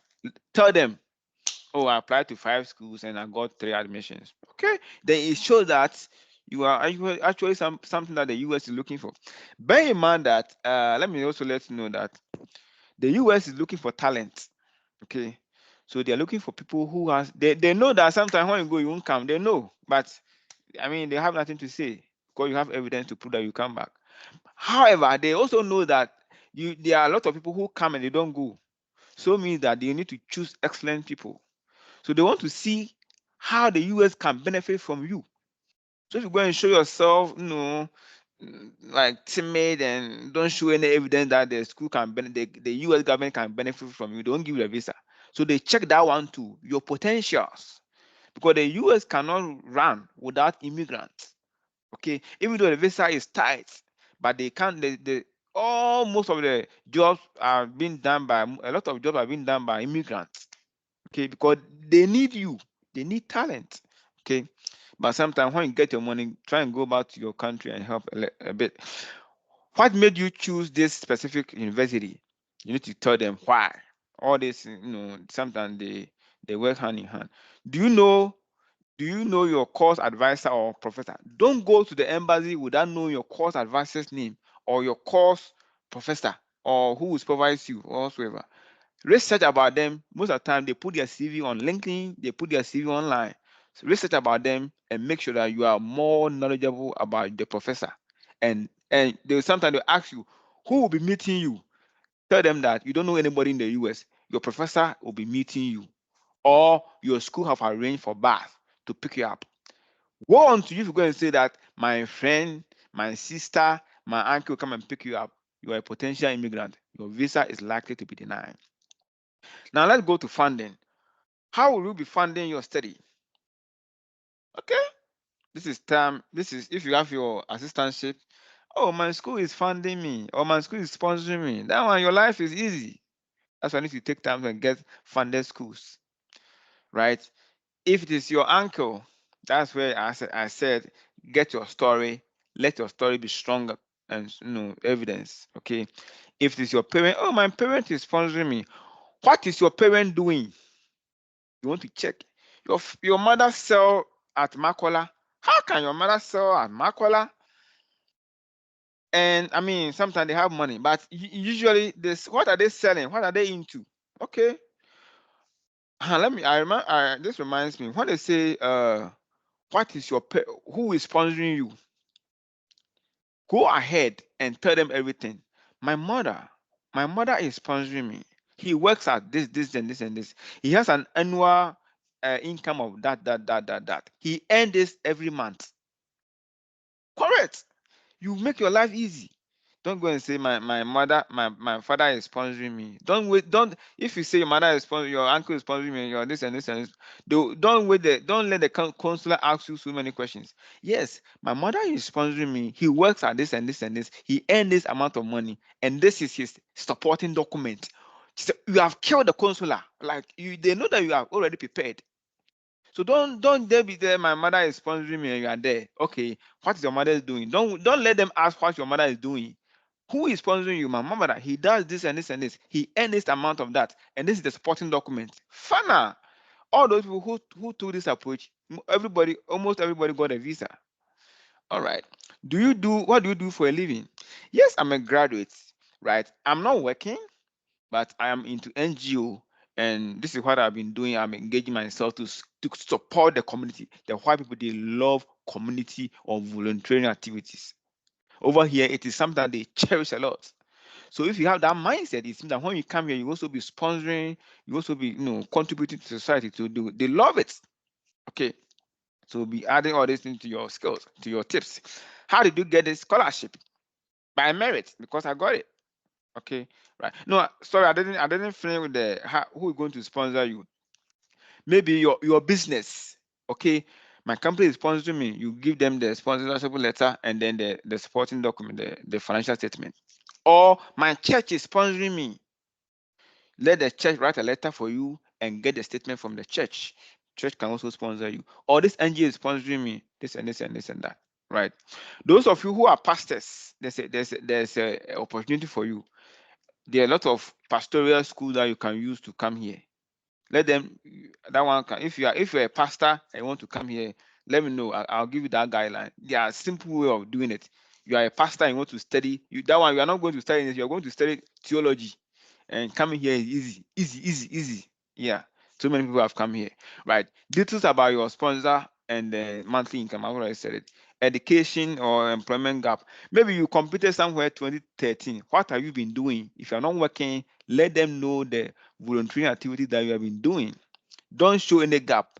Fill the gap and let them know that you are doing something. You are not just sitting there. If you are just sitting there, there's a gap. There's a possibility that you are unemployed and you are looking for a way to maneuver to leave the US, to leave Ghana. It's a potential immigrant state signal. They can deny you. All right. Do you have relative in the US? If you have relative like mother, father, don't lie. Mother, father, don't lie. They will know. But if you have things like your siblings, your uncle, your this and this and this, say no. That's it. But in the normal circumstance, when they say relative, they are referring to your immediate relative, like your siblings and your parents. Okay. But I always recommend, if it is your parents, just say it. That one you can like they will know. Because even if you come here and then you want your parent to help you out, you have already lied. So for usually when it is parents, say yes. Unless it is divorce thing, stepfather, mother, don't say anything. Say you don't know anybody. If you say that you don't have anybody, your life is simple. You know the kind of parents you have. Okay. Maybe they didn't really take. I mean, you are not you are not on their system, or you are not on their files. Saying no can make your life easy for you. Okay. So that statement, relative, the notion is that if you have a relative in the US and you say yes, there's a possibility that your relative is helping you to maneuver, to use the visa route to come there and you won't come back. That's the notion. So if you have the opportunity to say no, say no, and your life will be easy. Do you have a relative in the same school? Say no. Or they are trying to trick you. Some of them are psychologists. They will trick you. Do you have any relative? Oh, you say you don't have anybody in the US. Oh, my cousin is potential immigrant. Fine. We are sorry. You don't qualify. They'll give you some white paper. eh, And then you just keep quiet. And that's it. And then do you plan to stay back after your studies in the US? Just say no. After your program, you're coming back home. And that's it. That's all. Nobody kills you. Nobody going to worry you and all that. There are so many questions, but these are the major questions that I have seen so far. That's if you answer all these questions very well, your chances of getting your visa is very, very high. Life as international students, that one, those of you who are on the platform, I'll take the opportunity to share with you later on. All right. So at this point, I'll be asking for questions, right? I'll be asking for questions. There are a lot to come. There are a lot that you need to learn, you need to prepare well. But for the part from 2021 up to now, these are the approach that I have used to help so many people to come here in the US, and their life is very fruitful. Okay. So if you want me to help you out, I can, right? Otherwise, you can do it on your own. If you have any issue, you can come back and I will assist you and all that. All right. So that is that for my first phase of the presentation. So at this point, I'll ask Favor to maybe give some interlude and then let them ask questions. Those going to ask questions. So ask any question relating to school and all that. Right. There's another aspect that I'm also doing. I'm also helping people to, if you are here and then you want to go into cyber security, right? You don't want to work in those warehouse and other things and all that. Okay. Me being a senior cybersecurity analyst, I also help people to get what do you call it into the cybersecurity space to earn big money, six figures. That was another thing that I also help people here in the US and Canada. Right. So far, I help people to get six figures job and all that. But today our main focus is what? School application and then F1 visa. So at this point, I will give you the opportunity to ask questions and then we can take it from there. Yep.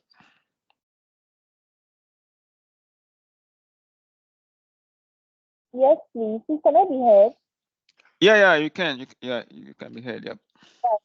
Question from Joseph. So this is about please ask the question.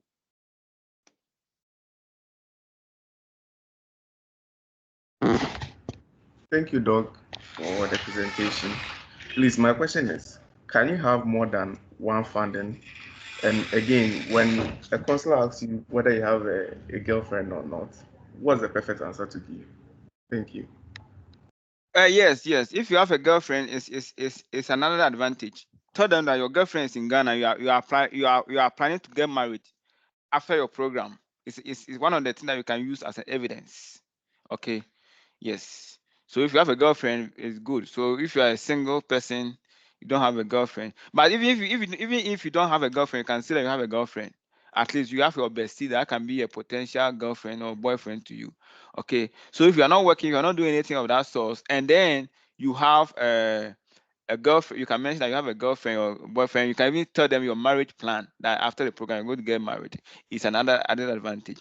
Now, funding, sort of funding, it's okay, but usually when it is one source, is better than two sources. Two sources mean that you are struggling. Okay, one source is always the best.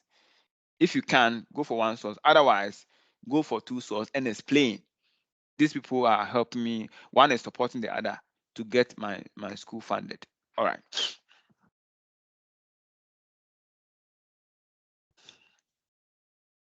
Okay, let's proceed. All right. I'm sure your question has been answered. We have Esia Asantua. Please ask your question.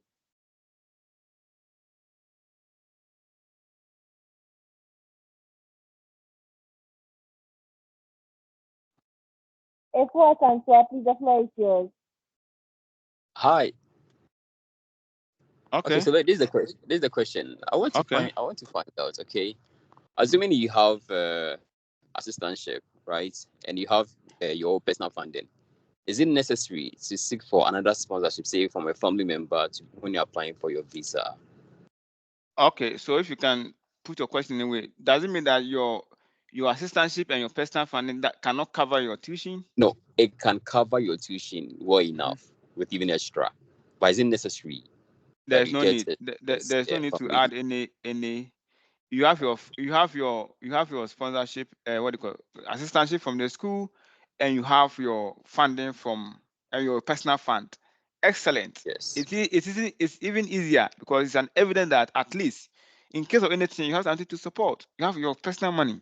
It's to support yourself. Okay, so if you have assistantship and personal fund, don't worry about any other thing. Provided when you add your assistantship and your personal fund, it covers the tuition and other stuff. Right, that one you're good to go.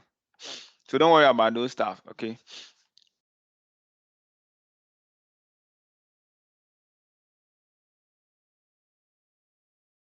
Right. Thank you so much, Doc, for that amazing response. Next we have Derek. Yes, Derek, please ask the question. Take one last question, then move on to the next segment because of time. So yeah, Derek.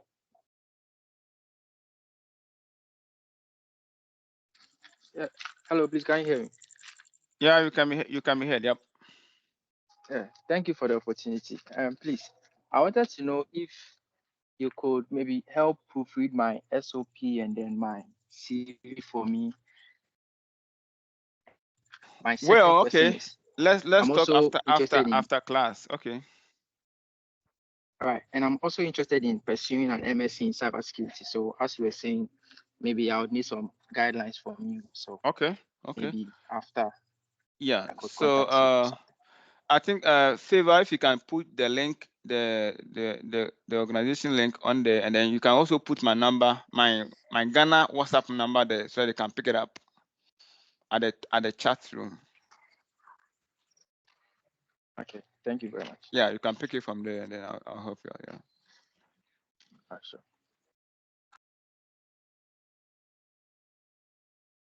All right. I believe Derek's question has been answered.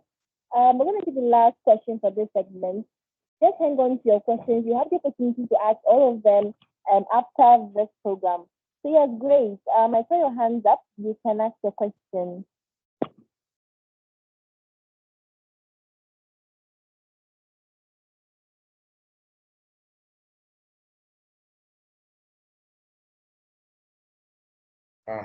Doc, please, I wanted to know.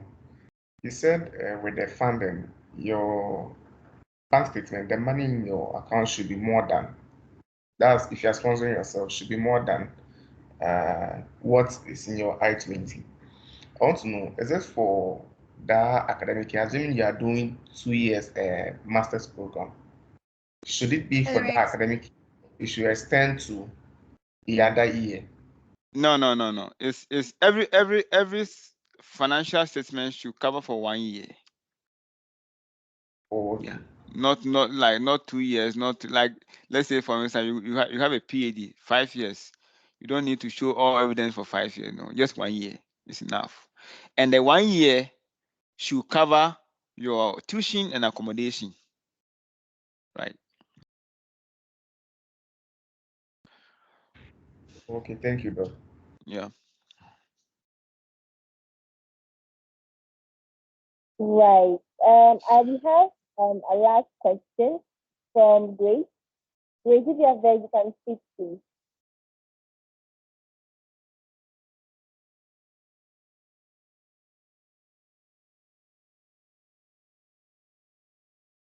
All right. We'll take a last question from Darlington. That's the last question for this segment. You should hang on to our questions. We have the opportunity to ask them after the program. So, yeah, Darlington, ask away. Okay, thank you very much, Favor. Doc, please. This question is a follow-up to the question that was asked earlier about the funding. So after the 1 year, when you are through with the 1 year, your funding or whatever thing that you had that was supporting you for your tuition and your accommodation, as you said, it's over. So going to the next year, your second year, what are the ways that you would have to go through to secure or get funding to also continue your education? Thank you very much. Yeah, good question. Good question. So yes, so if you struggle to get here, getting funding for the rest of your program is let me say it's 100%, because 5 of students that I help, none of them had personal funding, or they didn't have actual funding at all, but they came here. First semester they struggle a bit. The remaining semester, the professors help them, receive funding. Okay, so I always advise that if you have the way of maneuvering to enter. Don't forget about first semester. The subsequent semester they will consider those who are already enrolled funding. When I check my email address, my school email, every time they are sending scholarship, even communication department need somebody to work for them, and it's funded, tuition free. You can go and work there as administrator. They will fund you, and this computer science are looking for this. So there are so many fundings, but unless you are here, that funding, if you are not here, you won't see it. So if you maneuver to come here, your first semester is when maybe you may struggle if you don't have funding. But the rest, I can assure you, just apply. There are so many. All the all the school in the US, all of them give you opportunity to apply for funding. Okay, so you also apply. You don't have funding, they will consider it right away. One student at University of Tennessee, just yesterday, if not because of privacy, I would have shown you in the letter. Just yesterday, he didn't get the sponsorship. I mean, funding for the fair when she was coming. But right now, she has gotten funding. They are paying for his school fees, and he's being paid for stipend. So the tip is that don't worry, maneuver and enter. You will survive. Okay, I can assure you, you will survive. That one, I can boldly assure you before man and God that you will survive. Just enter. That's it. Okay, next Thank you very question. much. Thank you very much. Yep. Thank you all so much for those insightful questions. I'm sure that there are many more where that came from. Because we have a last speaker, I want him to quickly, go through. And afterwards, we can all bring our questions to the floor. Doc, is Dr. Maxwell available? Let me see. I don't know. Let me see. Let me see. Maxwell, are you there? Let me check. I don't know whether he's here. Let me see. Okay, let's take some few questions. If he doesn't show up, I'll present his slides and then you just wrap up because I've said most of the stuff. Okay, so let's take some few questions and I'm checking with him and see if he will join. If not, I'll present his slides and then we ask more. We give the opportunity to ask more questions. Then we can call it a day, right? All right. So I'm going to give 5 minutes for the next segment of questions. Who do we have? We have Derek. Right. So Derek, sure, ask your question. Yeah, sorry, please. This is not a question. I just wanted to remind you that Doc said to share his contact with us. I was trying to send a message there. Oh yeah. Let me see. 0275799894. I've indicated it there, and then I think you should add the group, the page, the scholarship page, so that you can, because getting this information, that's not the end. You need to follow up with the rest. So let me share the scholarship page as well, so that you can all get it.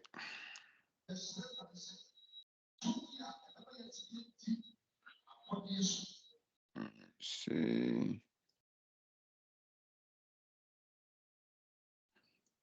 Okay, let's continue with the questions. Okay.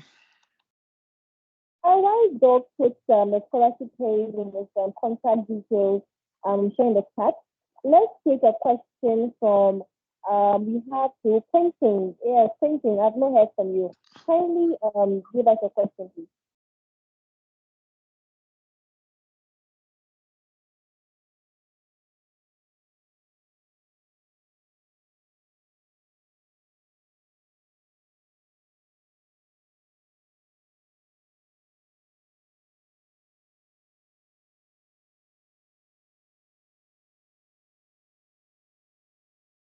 All right, if Quentin is not available, let's hear a question from Darlington again. Your hand is still up.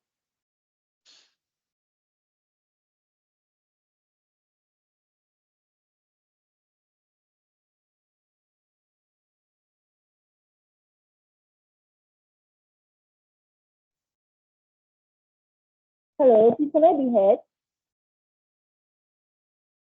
Yes, please. You can be heard. All right, if Darlington is as well not available, let's take Ebenezer Champon. Please ask your question.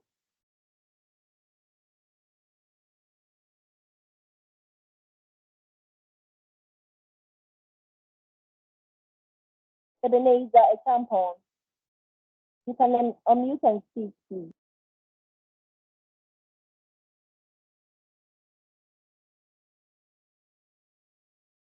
Hello? Can you hear me now? Yeah, we can hear you. Yeah, Doc. Thank you very much. Okay, all right. So mine is not a question, Okay. but to just say that thank you for this wonderful section that you are having with the students. Awesome. And I'll just encourage them to take note of all that you've been discussing with them. It's really helpful. Okay. Okay. Good. Good. Let me just give them the secret. This is Ebenezer. He was in Ghana, and then I gave him the link. He applied. He came to my department. He is now a PhD candidate in my department, enjoying life in the US. So, Eben, we thank you so much for your encouragement. All right, thank you, Doc. All right. Okay, guys. Wow.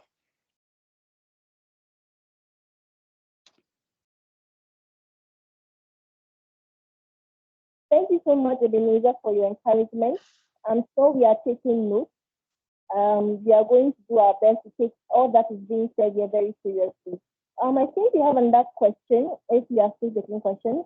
Mr. Bryce, Edu Kwatin, please you can ask your question.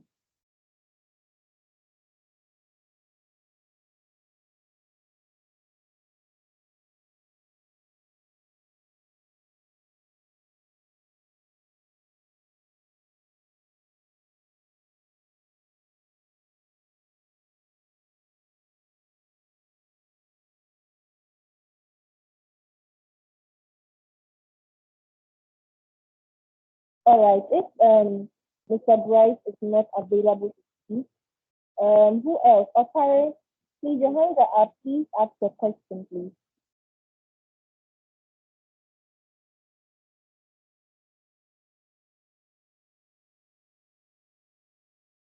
Hello. Yeah. Hello. Hello. Yeah. I got admission to Montclair State University last year, cybersecurity. But then I took a loan and I was rejected. I didn't get a visa. And then I Okay. also got admission to University of Denver, same program, MSc cybersecurity. That's the program I want to do. But this time around, I'm not going with a loan. I'm going with a bank statement. So I want to know what are my chances? What should I do? Because Okay. they are not giving me scholarships and anything. So now the first question is, where is the funding? Where is the statement coming from? The statement is coming from my mom. Awesome. Awesome. Then your life is going to be easier a bit. Yeah. So with your mom, yeah. So as I said, let the counselor know what your mom is doing. Okay. It's an Okay. evidence to show her how she got that statement for you, right? And then maybe a promise that your man made in regards to your sponsoring your education, right? Mhm. Okay. Yeah, so you need to indicate all that, and then I mean, if it's your mother, is the evidence is a bit understandable, so you have a good chance. So all what you need to do is that speak well, speak the concept, like let them know that you go and come back, and let them know that the course is relevant to a particular solution that you want to solve. Okay, try to Okay. be Okay. a bit emotional. Like I said, if that problem is not solved, I mean, it's going to have a great repercussion on something. Like let the whole thing be as if it is it is compelling. Okay. Okay, like a problem solver that Okay. you want to solve, and that program is very is for cybersecurity. Well, you can even say that you have even done a preliminary investigation, or maybe you have done a survey, and from most of the companies, and you know that there's what you call phishing. Phishing means that they end up clicking on what do you call it, fake links, and they end up into Yeah. data breaches, right? So if there are Yeah. data breaches, you realize that because of their vulnerabilities, because of their unconsciousness, because of the negligence of all those organizations, you want to come up from the US with this cybersecurity, and then help conscientize on most of the organizations. You're going to organize workshop, you're going to organize training program for most companies, so that they can have a strong information security posture, right? So that they can strengthen their information system to fight against the bad guy. When I say the bad guys, I'm looking at those four guys, what do you call it, or being able to overcome malware, viruses, and all those sort of stuff. Okay, so this is Okay. a novel, a problem that you have identified or avoid that you want to fill. And how do we fill it? You need to get that information security. You can see that in Ghana here, cybersecurity is not something that we actually take seriousness about. Right? You don't really consider it. Okay, but I have gone Okay. through the curriculum, the school structure, and realized that there's a robust cybersecurity, what do you call it, program. That's when I return to Ghana. It's not going to be only my organization, but I'm going to increase the frontier by going to several organizations or amalgamating several organizations together to help fight the bad guy, because you are in the digital transformation era, or we are in the fourth industrial revolution where everything is digitized. You can even say that, even the banks, for instance, I did a survey. We are not doing anything to. We did a survey on the banking sectors, and then some of the banking employees, they are so vulnerable, and it was so amazed to discover that they easily click on phishing emails. They are easy succumb to social engineering, right? They are easily deceived, and then they put the company information system into risks, and that's a big problem. And you can also say that, okay, apart from that, even my colleagues, I just did a quick survey, for instance, to look at even my colleagues around me. I realized that none of them have any information security skills. They don't have anything. They just end up, sometimes they can be infected by their phones. They can be infected by. Don't speak too much. You should be simple. I mean, but you should cover a lot of stuff, right? Then they are easily, Okay. their phones are being breached, and then viruses attacking their this and this. So these are some of the things that when you come to Ghana, you're going to have what you call synthesization program. Synthesize them and then conscientize them on how they can protect their system. You see, don't speak too much, but summarize this, make it concise, precise, and then give it to the consular. And let's see that you can get the Okay. visa. Okay. Make yourself relevant. All right. Okay. Okay. Mm, Thank you very much. right.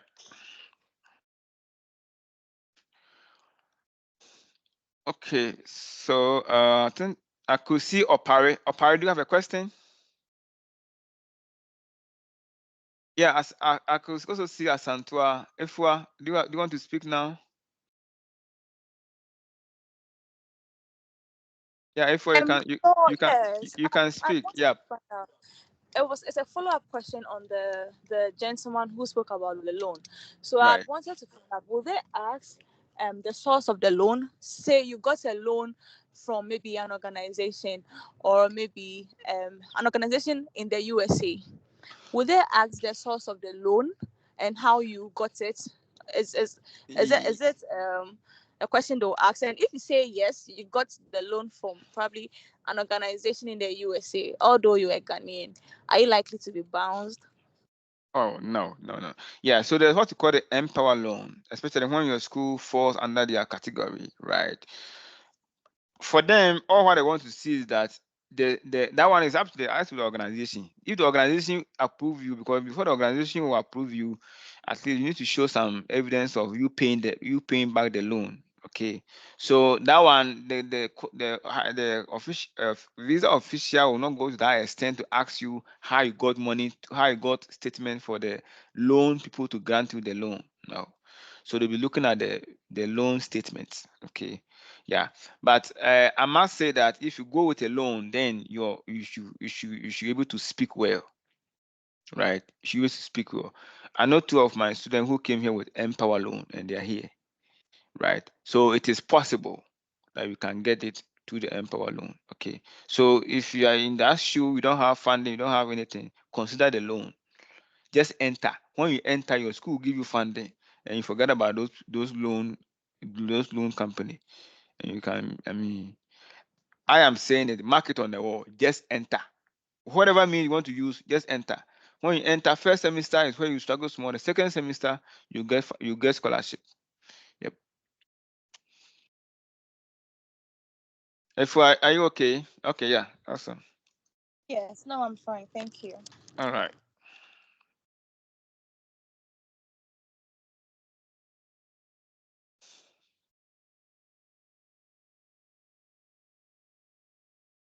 Yeah, and then there's one thing I also want to add, like with the loan, you need to tell the consular how you are going to pay back the loan to the loan company. Okay, so you can make up a story that, oh, okay, yeah, so with the loan, you have somebody who will be helping you pay it, or you can draft something, make up something that this is the payment plan that you want to use to pay back the loan. That's it.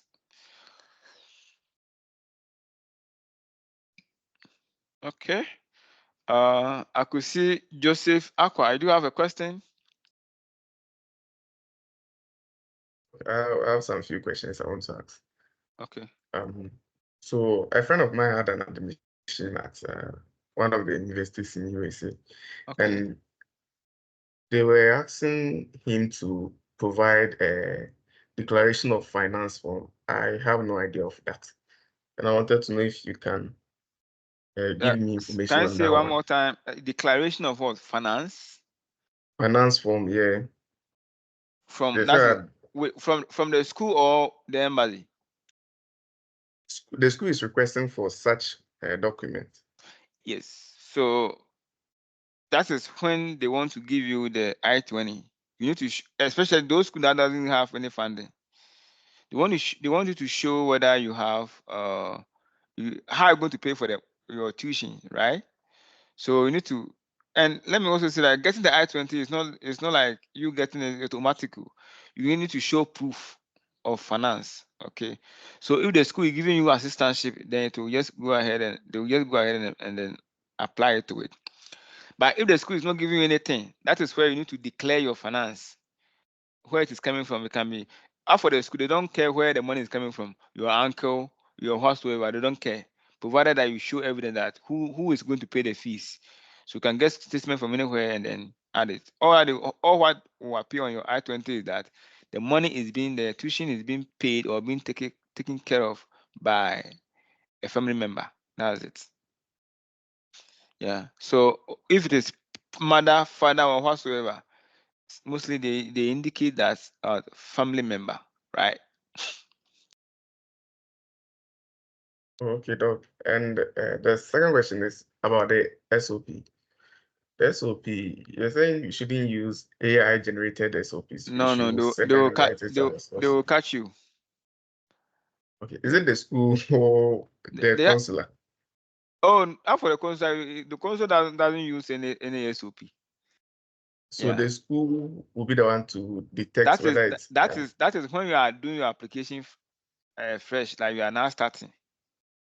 Yeah, you are now submitting your application. That is where they are detecting. There are so many. They are counter AI, detectors too. You can use humanized AI. It can help you humanize it to look and see if it is coming from a human being. But it is dangerous. Who knows? Perhaps they also develop another program that can detect the humanized AI. Who knows? So in order to avoid anything, just write it from the scratch and get somebody proofread it for you. That's it. Without using the AI, because the SOP is also a form to test how you're going to write your writing skills. So if you use generative AI like ChatGPT to write it, then they don't have evidence to check your writing sample or your writing skills. So it's always advisable to write from the scratch and don't copy from online. Okay. Okay. Doc, the last question, please. It's about the documents to submit when you're going for the visa interview. Is it possible that they will request for your degree, your certificate?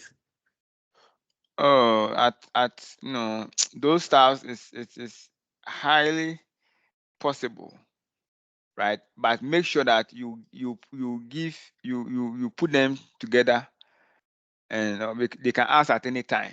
So all those documents, all your acceptance letters, all your admission letters, your transcript, your certificate, everything, even your SOP, get a copy. Your CV, get a copy.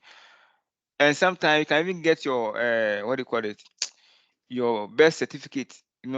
Put all of those things. They highly request for it, but keep them, right? You will never know. Sometimes you may need it to prove something. If you give them the chance to go back and come back again, oh, then you won't get a chance. So give them, don't leave any stone unturned if you can, right?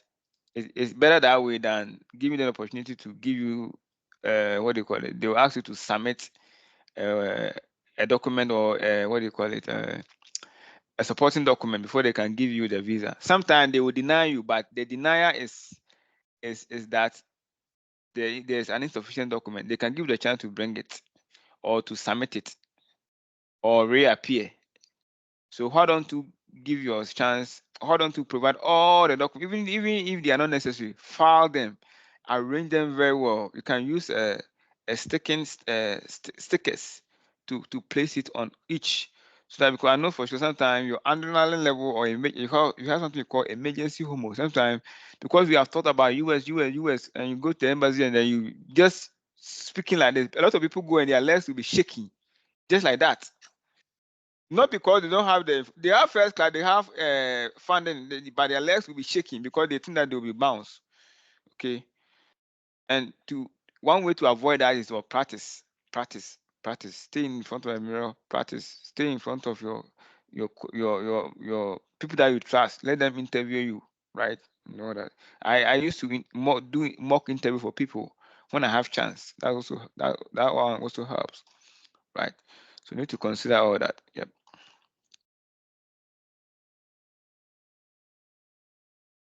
I hope you're okay. Right. So I think there are more questions coming, but let me use some 5 minutes to run through what Dr. Maxwell was planning to share. Then we can call it a day. I think I'm not too sure that he can join. He just came to Ghana, and then I think Dunso is evidence, is showing certain things. So I don't think he can. He'll be able to do it. Yeah. So yeah. So he was going to talk about what do you call it? I mean, your study intent. Okay, so it's a school, well-known school. Okay, so you need to check whether the location, you need to check the educational history, you need to check the application rigorous process. If the application is rigorous and then you don't have the capacity to continue, then forget about them. Go for the one that are easy, and if the application is rigorous, doesn't mean that you get admission and you get funding. No. Regardless, just move ahead and then proceed. If the school a well-known school, okay, and then check the acceptance rate as I indicated.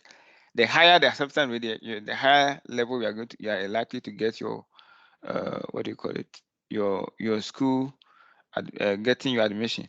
Now, if you get admission, you should say hallelujah because you are able to compete with people from India, UK, even people from UK are even coming to the US. So many people. So if you get admission and you're in Ghana, be proud of yourself because you have no idea the number of people that we have to review their document before admission can.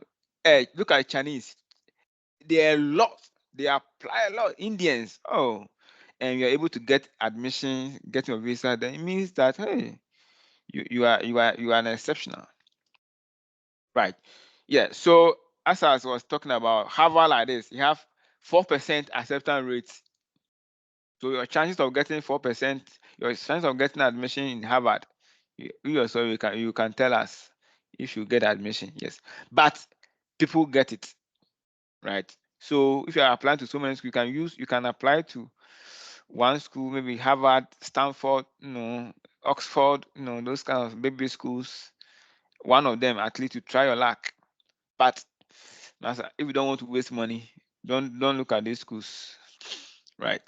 But one advantage is that these schools their funding is heavy. They can give you funding that can change your entire generation. Yeah. Yeah, and then these are top schools that have. If you have a screenshot, you can take a screenshot of it.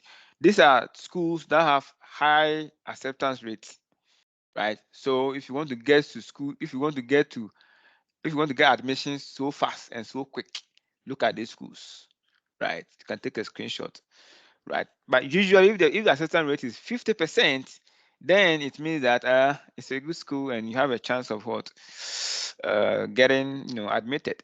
Okay, so look for a school that have higher chances of getting admitted. And don't forget the funding. Email the coordinators. Do all your diligence before you apply. Don't just apply just for applying sake. Okay. Yeah, so there are top institutions with lower acceptance rates. So these are schools that sometimes you should avoid.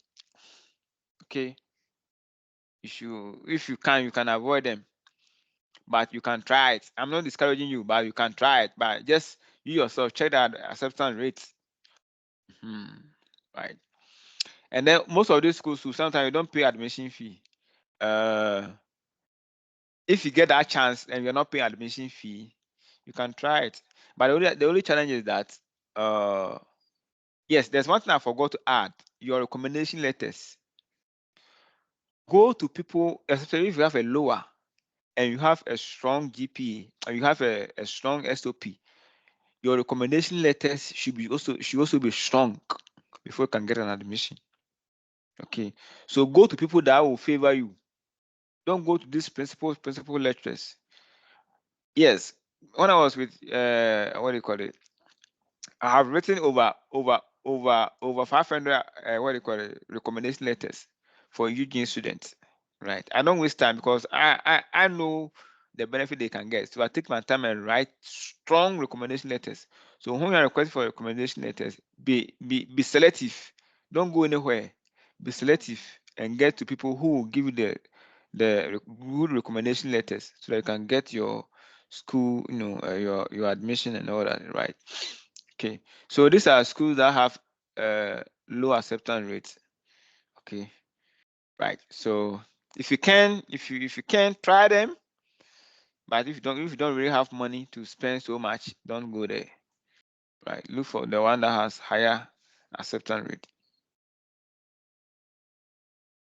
Right. So if the acceptance rate is about 60%, 68%, it's okay. Right. Okay. So all I was saying is that please do your due diligence. Don't waste application fees. Now, if it's about $75, it's not a small money. $60 is not a small money. Why don't we take your time and do your due diligence before you apply? Okay, right. And all this due diligence too can be helped.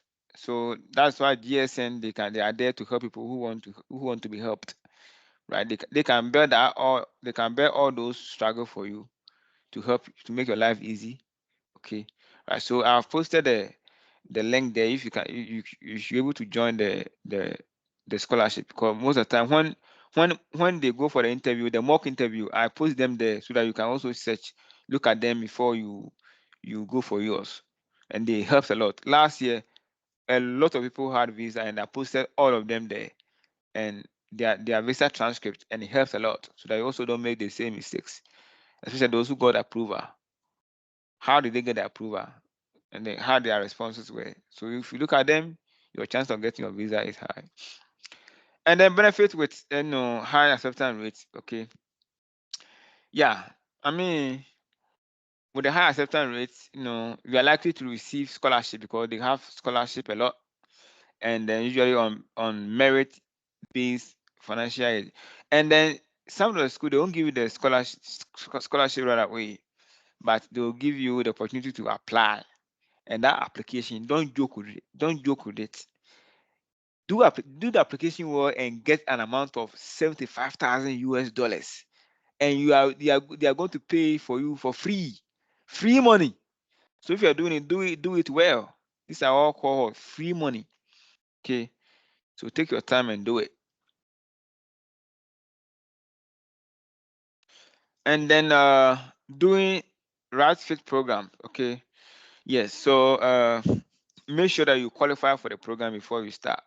Okay, make sure that it's a good fit for you, right? So you also have to search for what you have been doing academically to prepare for the school abroad, right? So you should have in mind the course of study, the graduation, the academic aspiration, blah, blah, blah.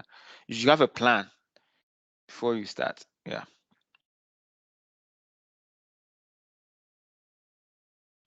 So what is your purpose of travel to the United States? You know it yourself, right? So this is a sample of I-20, right? So with the I-20, we have the most importantly your what do you call it? Your funding is here, personal fund is here, and then when you are requesting for your I-20, they will look for your passport. Make sure that your passport has at least 60 6 months or 1 year expiring date. Otherwise, you can be rejected. And I always advise me when I was coming here, I just renew my passport to 10 years, right? I just got another passport, right? But if it is about to expire, make sure you get a new one, right? Otherwise, 6 years, 6 months, or 1 year is okay, right? So all your passport biodata information is what is indicated at the top here. So this is a sample of I-20. So the I-20 is a document that indicate that the school have given you the go-ahead for your visa, right? Or you qualify for your visa. And don't forget to sign your I-20. If you don't sign your I-20, it's invalid. People make such mistake. They go to the consular without signing their I-20. Okay, right. And then I forgot to add the emergency appointment. Okay, so if you have 60 days to the start of your program, you have the opportunity to apply for your emergency appointment. So with emergency appointment, you will need your service fee. You need to pay your service fee, and then you add it to the I-20, and then you submit. Right. If you are requesting for any other document, make sure that you provide them and all that. Right. And then on the I-20, the school they ask you who is going to what do you call it? Who is going to welcome you? The name, the supervisor on your I-20, use that person's name. Okay, that should be the first point of contact, right? If they ask you for address, let's say for instance you don't have accommodation yet, so the address on your I-20 should be the address that you're going to use until you get accommodation, unless you have already made your plan and then you have your what do you call it? You have your accommodation well arranged. That one you can use that address. Address is very, very important, right? I forgot to also add, getting the visa doesn't mean that you'll be allowed to enter the country. That should also be at the back of your mind. I always advise, there are some messages on your phone, delete them. People have been denying entry because of sometimes they check the way your movement. They can check your phone, right? Okay, and then when you get to the port of entry, let them know where you are going, how you're going to get to the school. Everything should be well prepared. If you get there, you don't even know how you're going to get to the school. You don't even have much information about the school. They can return you back to Ghana. People have been returned before. Okay, so make sure you make all the arrangements very well. Always keep your I-20. It is your secondary visa should be on you, right? When they say that, who are you going to meet? Mention the person on the I-20. If you don't have anybody there, that person should be your point of contact. Yeah, you mention the person there. And if you're looking for address, there's a school address there. Ask them, this is the address. Yeah, it's understandable, right? When you get there, don't be intimidated. Those security guys, they'll be asking you some few questions, and then sometimes they can even do second interview at the port of entry. So be careful. And whatever you said at the embassy, they have it on their screen, so they can re-ask you again. So if you have rehearsed anything to go and get your visa, make sure that you have it at the back of your mind until you pass the board of entry. Okay, right. So your F1 what do you call it? Your I-20. This is the some of the I-20. It should be on all the information on it should be at your fingertips, right? And should be able to speak to it at any point in time, right? So this is just by the way. Yeah. And then one thing you should know, when you get there, they'll ask you when is the start date. Also bear in mind that you cannot come to the US more than 1 month to the start of the program. If the program is starting, let's say August, maybe June, July. So July, you can come here somewhere beginning of July, it's fine. Okay. Don't come before July, or sometimes there's an exception. If your program has already started and you're not coming, it's also another big problem. So this is one mistake people do. Always get a letter from your school indicating that yes, indeed, the program have started. There was a visa, appointment date, this and this and this, and the student is still eligible to come. So if you are going after the start of your program without a letter from your school, you may fall into trouble. Sometimes they can allow you, sometimes they can send you back.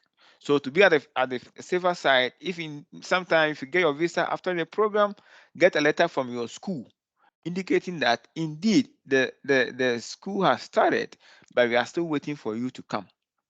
You're good to go. If you forget, that means that is your own problem, right?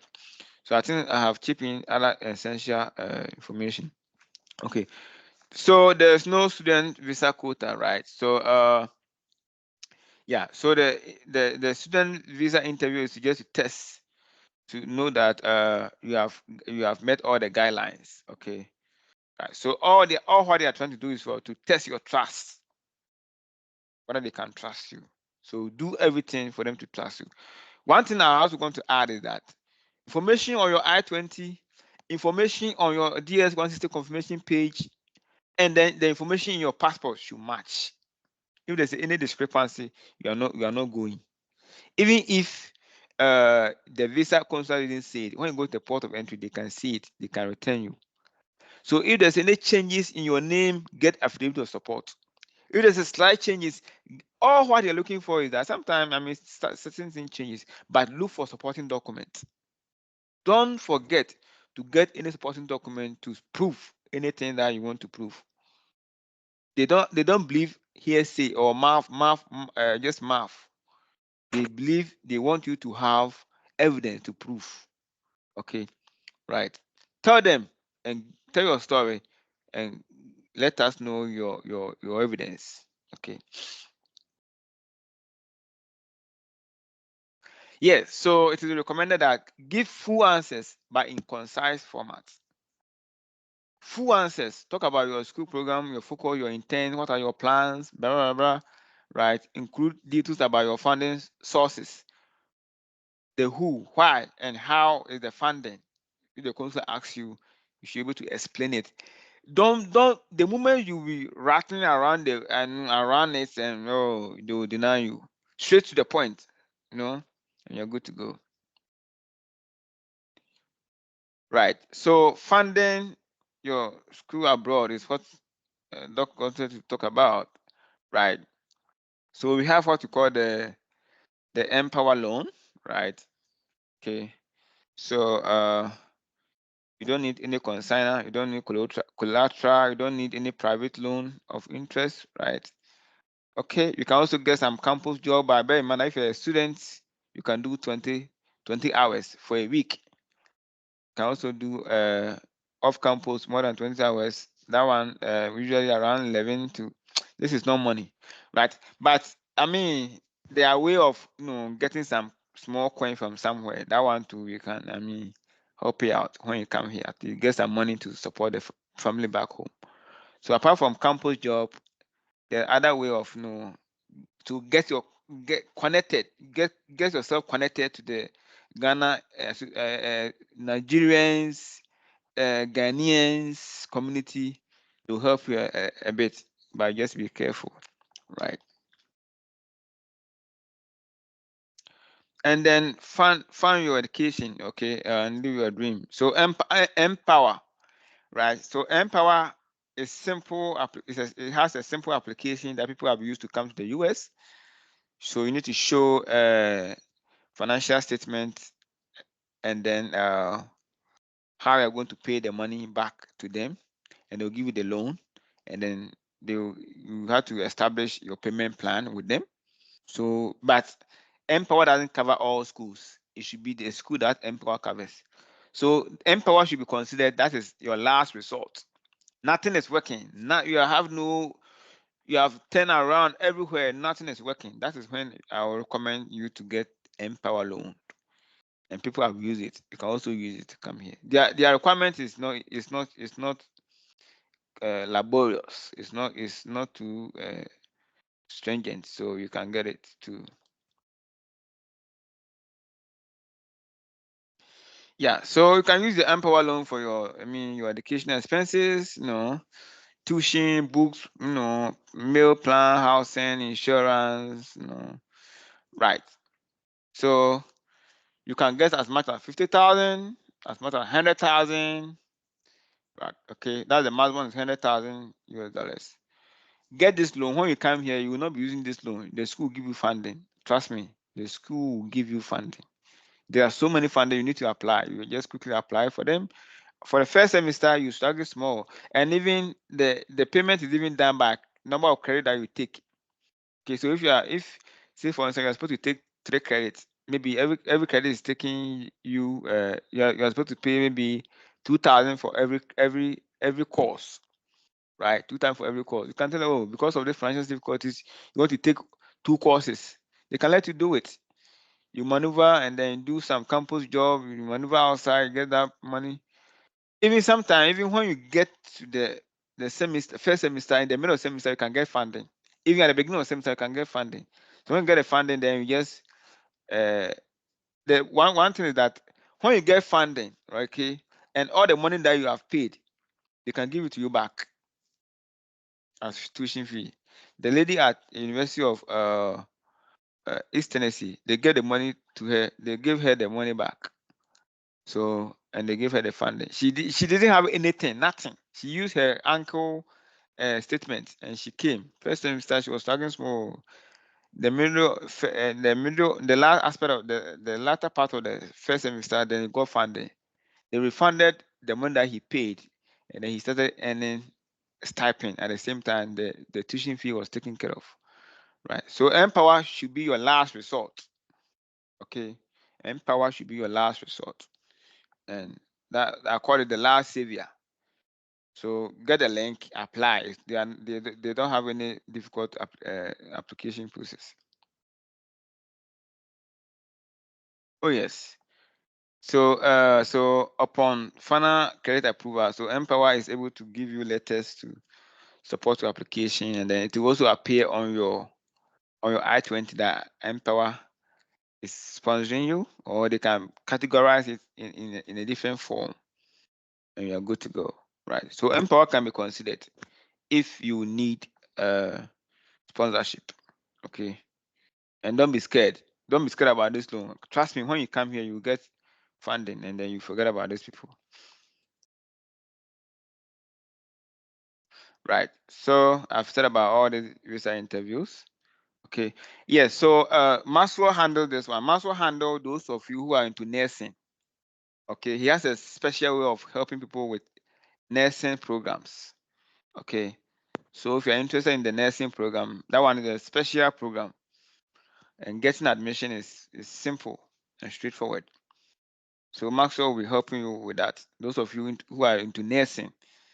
Yeah, so nursing pathway, there's a loan pathway, there's a pay for me program, there's a steady job, and then steady job pathway. All this one, Maxwell has a very knowledgeable about it to give you, right? So join the program, and then if you're interested in the nursing pathway, if you know anybody in Ghana who is doing nursing and want to help the person, you can connect the person to us or Maxwell, then they can help the person. And nursing here, you can be paid as much as $50 an hour, $43 an hour. The people I know, that is after all. And most of the time, if you're in the health sector, right, and you go to all the school, usually because of the aging nature of US, they always want the health professionals. So if you are doing nursing in the US, your chances of getting green card is higher than any other course, right? Because they always want nursing people to help. They don't joke with their health staff at all, right? So if you know anybody in nursing who we want to help, this is the right way. This is the right time. So Maxwell can help you get through the nursing program, and then you get your nurse degree. And when you're done, trust me, all those people who came here through nurse, none of them have gone, but almost I think 4 of them are now they are now in the process of getting their green card, because the company is in need of them. The company needs them, and they are paying for them. Okay, so the course you study here also matters. Okay, apart from these courses, if you consider IT courses, they are called STEM courses. The cyber security, the information system, the information science, the library science, all those computer and stuff like that. That one too, your chances of you being hired is higher. Okay, as compared to the normal archaeology things and all that. And those courses also have advantage, because sometimes people don't like those archaeology, people don't like those history, so they push so much funding over there. Okay. Another approach is that you can use the archaeology approach, you can use those approach. When you come here, you can apply to another school and change it and get a program that you want to study. That's another form. So whichever way works for you, I mean, you can use it. All right. Okay, so with the nursing pathway, so they're going to help you with the type of nursing. Is it certificate, diploma, bachelor, master's?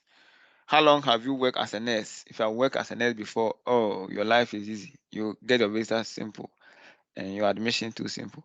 Do you want to continue to work as a nurse? Do you also plan? And then get admitted to a nursing program, get certificate, transfer to the state.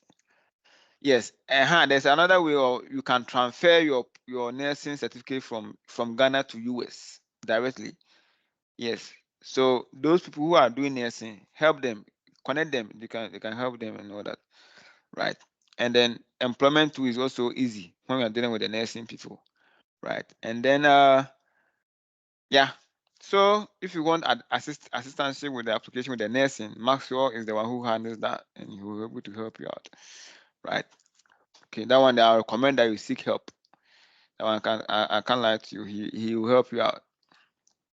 All right, so that's all what Maxwell wanted to discuss with you guys. So I think that is all for today. So if there's any other questions, so we're going to have our last question, then we can call. We have spent so much time, so we're going to have our last question, then we can call it a day.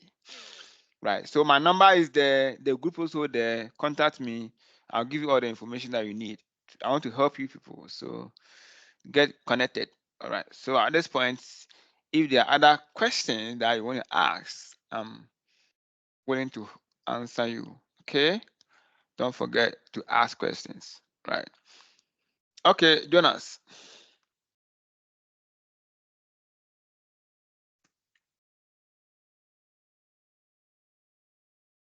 Yeah, Jonas, I can see your hands up.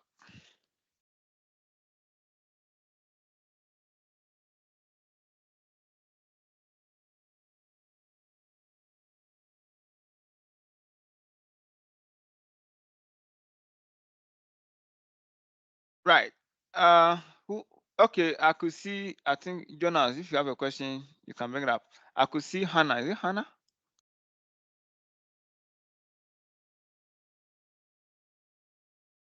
Or Hannah? Hannah Mel. Is it Hannah Mel? Yeah. Hannah Mel. If you are ready, you can ask your question.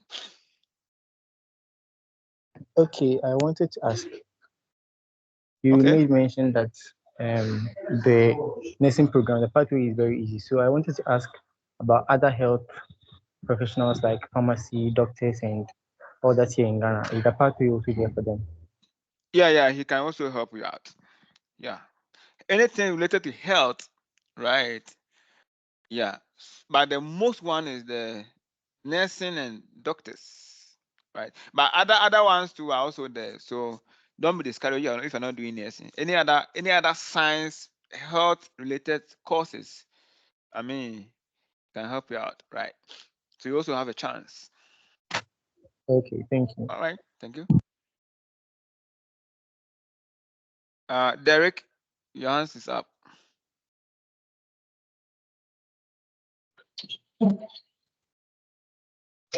Yeah, hello. Yeah, go ahead. Yeah, please. You said your number and then the link was on the screen, but then I can't see it. Oh, really? Let me just post it there again. The organizer, please help us. Let me I'm post not the able link. to view the chat. I'm not able to view the chat box. So Oh, okay. So I'm gonna put. Are you on any of our pages? no, please. You're not there. Okay, Yeah, even this my one, I number. just saw the. Okay, so you can. Yeah, okay. You can take my number right away. So it's 027 57 99 894. 027 57 99 894. Right. So, but I also recommend that you join. If you are looking at the chat, join the page. I post so many information there. You can do your application and then All right. with those kind of information. Okay. Thank Right. you. And please, and a different question. Okay. I have a degree in telecommunications.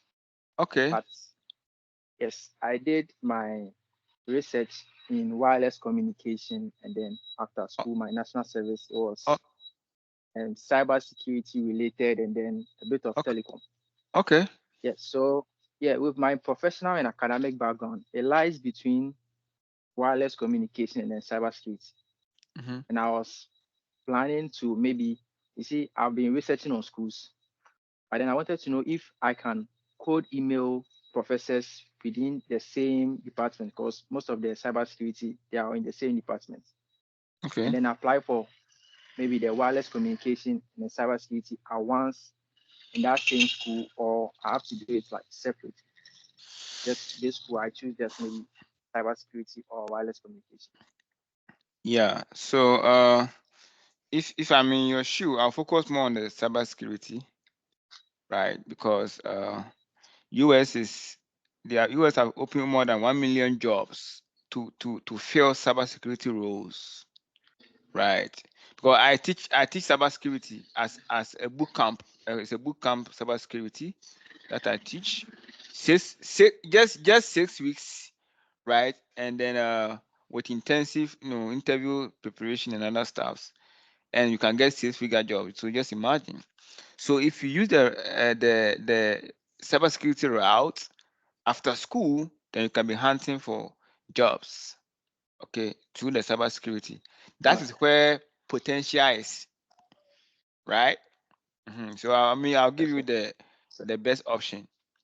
Nevertheless, if using the wireless communication to get here and later I want to change it, that is fine, right?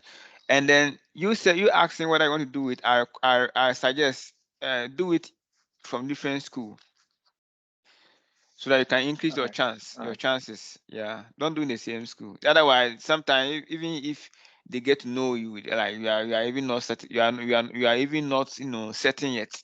Your mind is your mind is wireless. They want to know somebody they want to have somebody who will focus. Yeah, so just try with other schools. I think that will be helpful, right? And I recommend anybody who want to go to cybersecurity, I will encourage you. Do know how much? Do you know how much? I don't want to tell you my salary, but you can get as much as $50 an hour, up to $100 an hour, just being a cybersecurity analyst. Okay, so if you have an idea of going to IT, cyber is always the best. You can, if you get cybersecurity role in the US, your entire generation life will be changed for better, right? Okay, next one. So Let's see. please, I'll contact you after the meeting and then. Okay. My number is there. Thank you very much. Yeah. So join the chat, the group page. That it will be helpful. You get so many information from there for free. I could see Jonas. Jonas, do you want to talk now? Yes, sir. Yeah, Prof. Yeah. My man. Talk. Yes, sir. So Yes, so I have a question. All Okay. right. So I have somebody, a church member, all right, Okay. who has enrolled in a nursing school, all right. So immediately after her enrollment, she got married. Oh, okay. All right. So in the and they've already registered at the NMC or some whatever their nursing midwifery training council. So she registered with her maiden name. So let's say she is, Jacqueline Edu. Then she got married to Mr. Mensah. So on her passport is Jacqueline Mensah. So you spoke about disparity. Excuse me, disparity in names. Right. So with this situation, when the person is applying for the visa, aside the marriage certificate, what else? Yeah, affidavit of support. Change of name. So you just go to Tema Station. Those guys are there. Let them type something for you. I think about $100, 100 Ghana cedis, to show them that you have changed your name through marriage. Simple. Okay. That's it. Yeah. Okay. It should, Okay. That document should be attached to all her applications. Okay. Right. Okay. Okay. That's fine. Yeah. Then last one. Yes, and also, I think when you are done, I'll have to contact you with respect to those of us who are pastors. Pastor's route. Yes. Yeah. Yes. Simple Please. route. Yeah. Okay. Yes, please. So I'll contact you on that when we are done. Sure. All right. Sir. Okay. All right. Sir. Thank you. All right. Who else? Let me see. I could see so many questions here.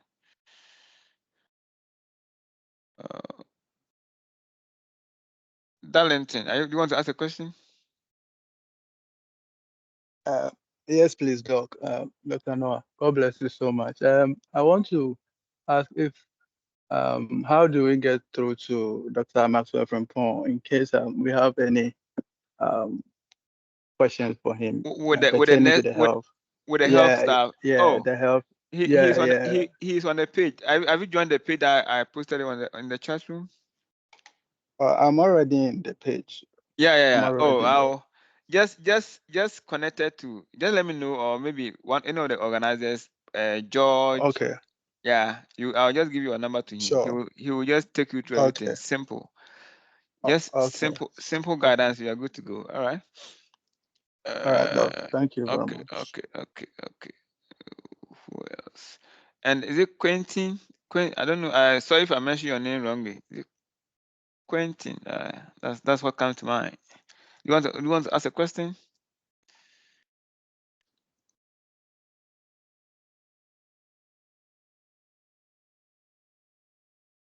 All right.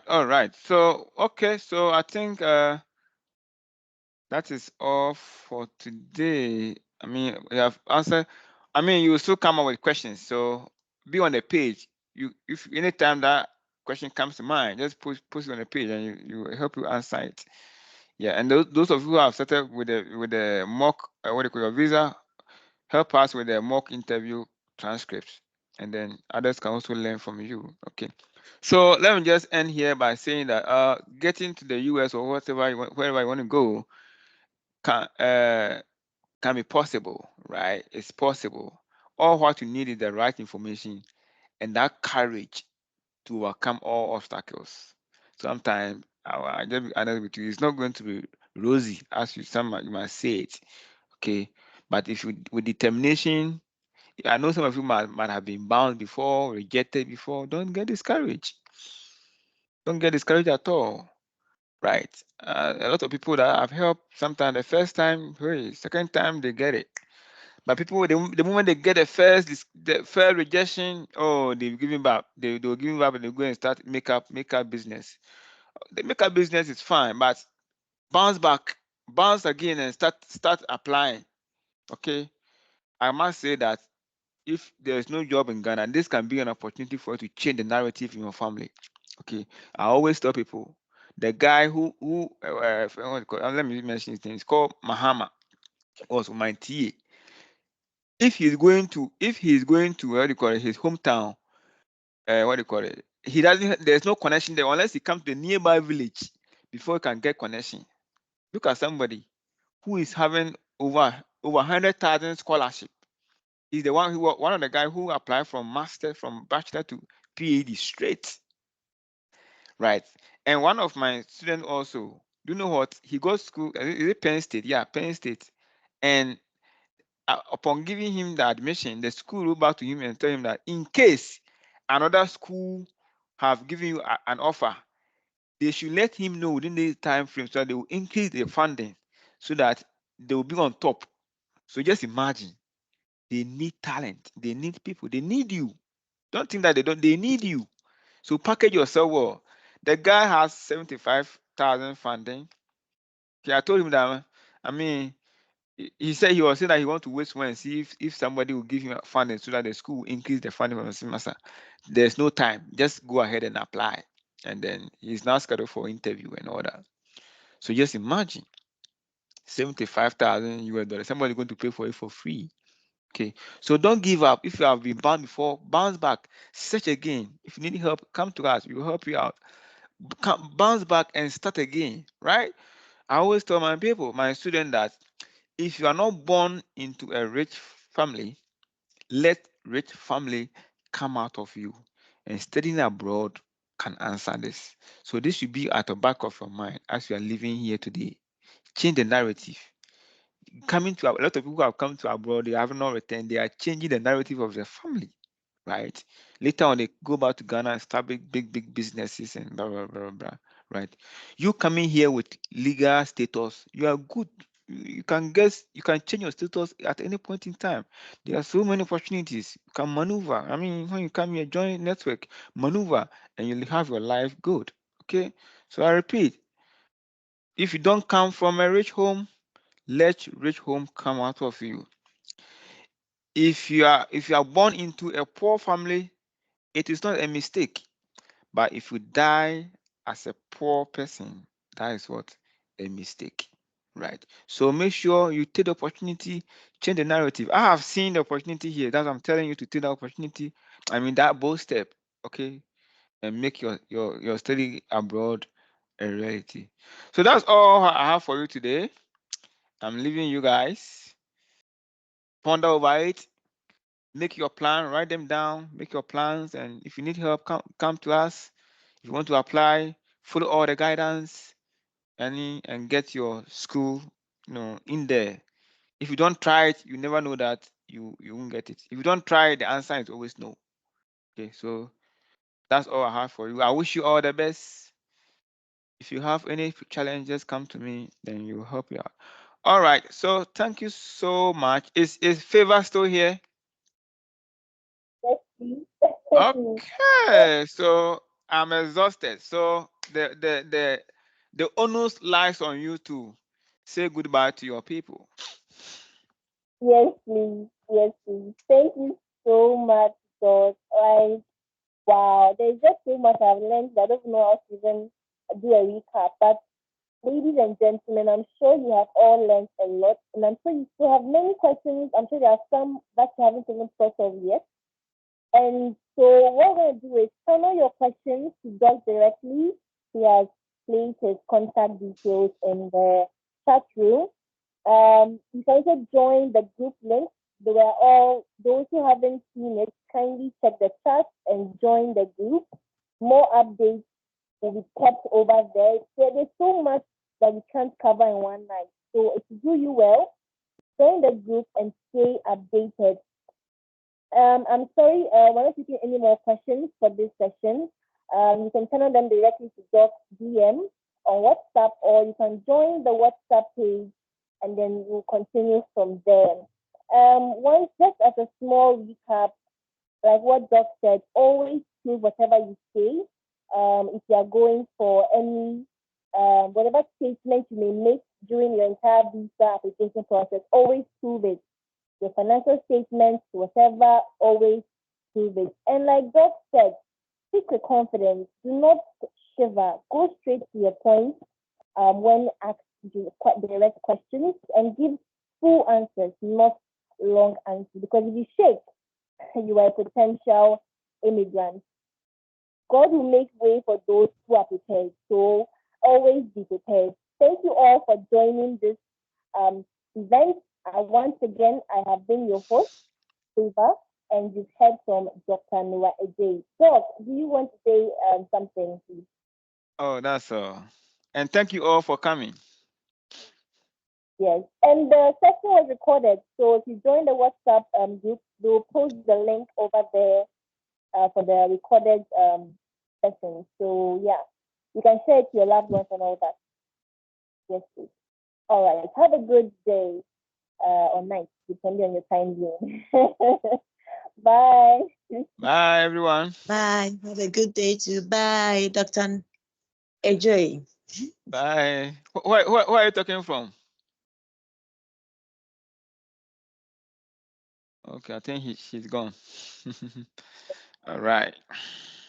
All right, Doc. Thank you. All right, you're welcome. Thank you, Doc. Thank you, Doc. Doc, thank you so much. Thank you. Thank you very much. You're welcome, my great people. Thank you so much, Doc. Yeah. We'll talk. Okay, okay. If anything, let's keep in touch, okay? All right. Yeah. Mm-hmm. All right. Okay.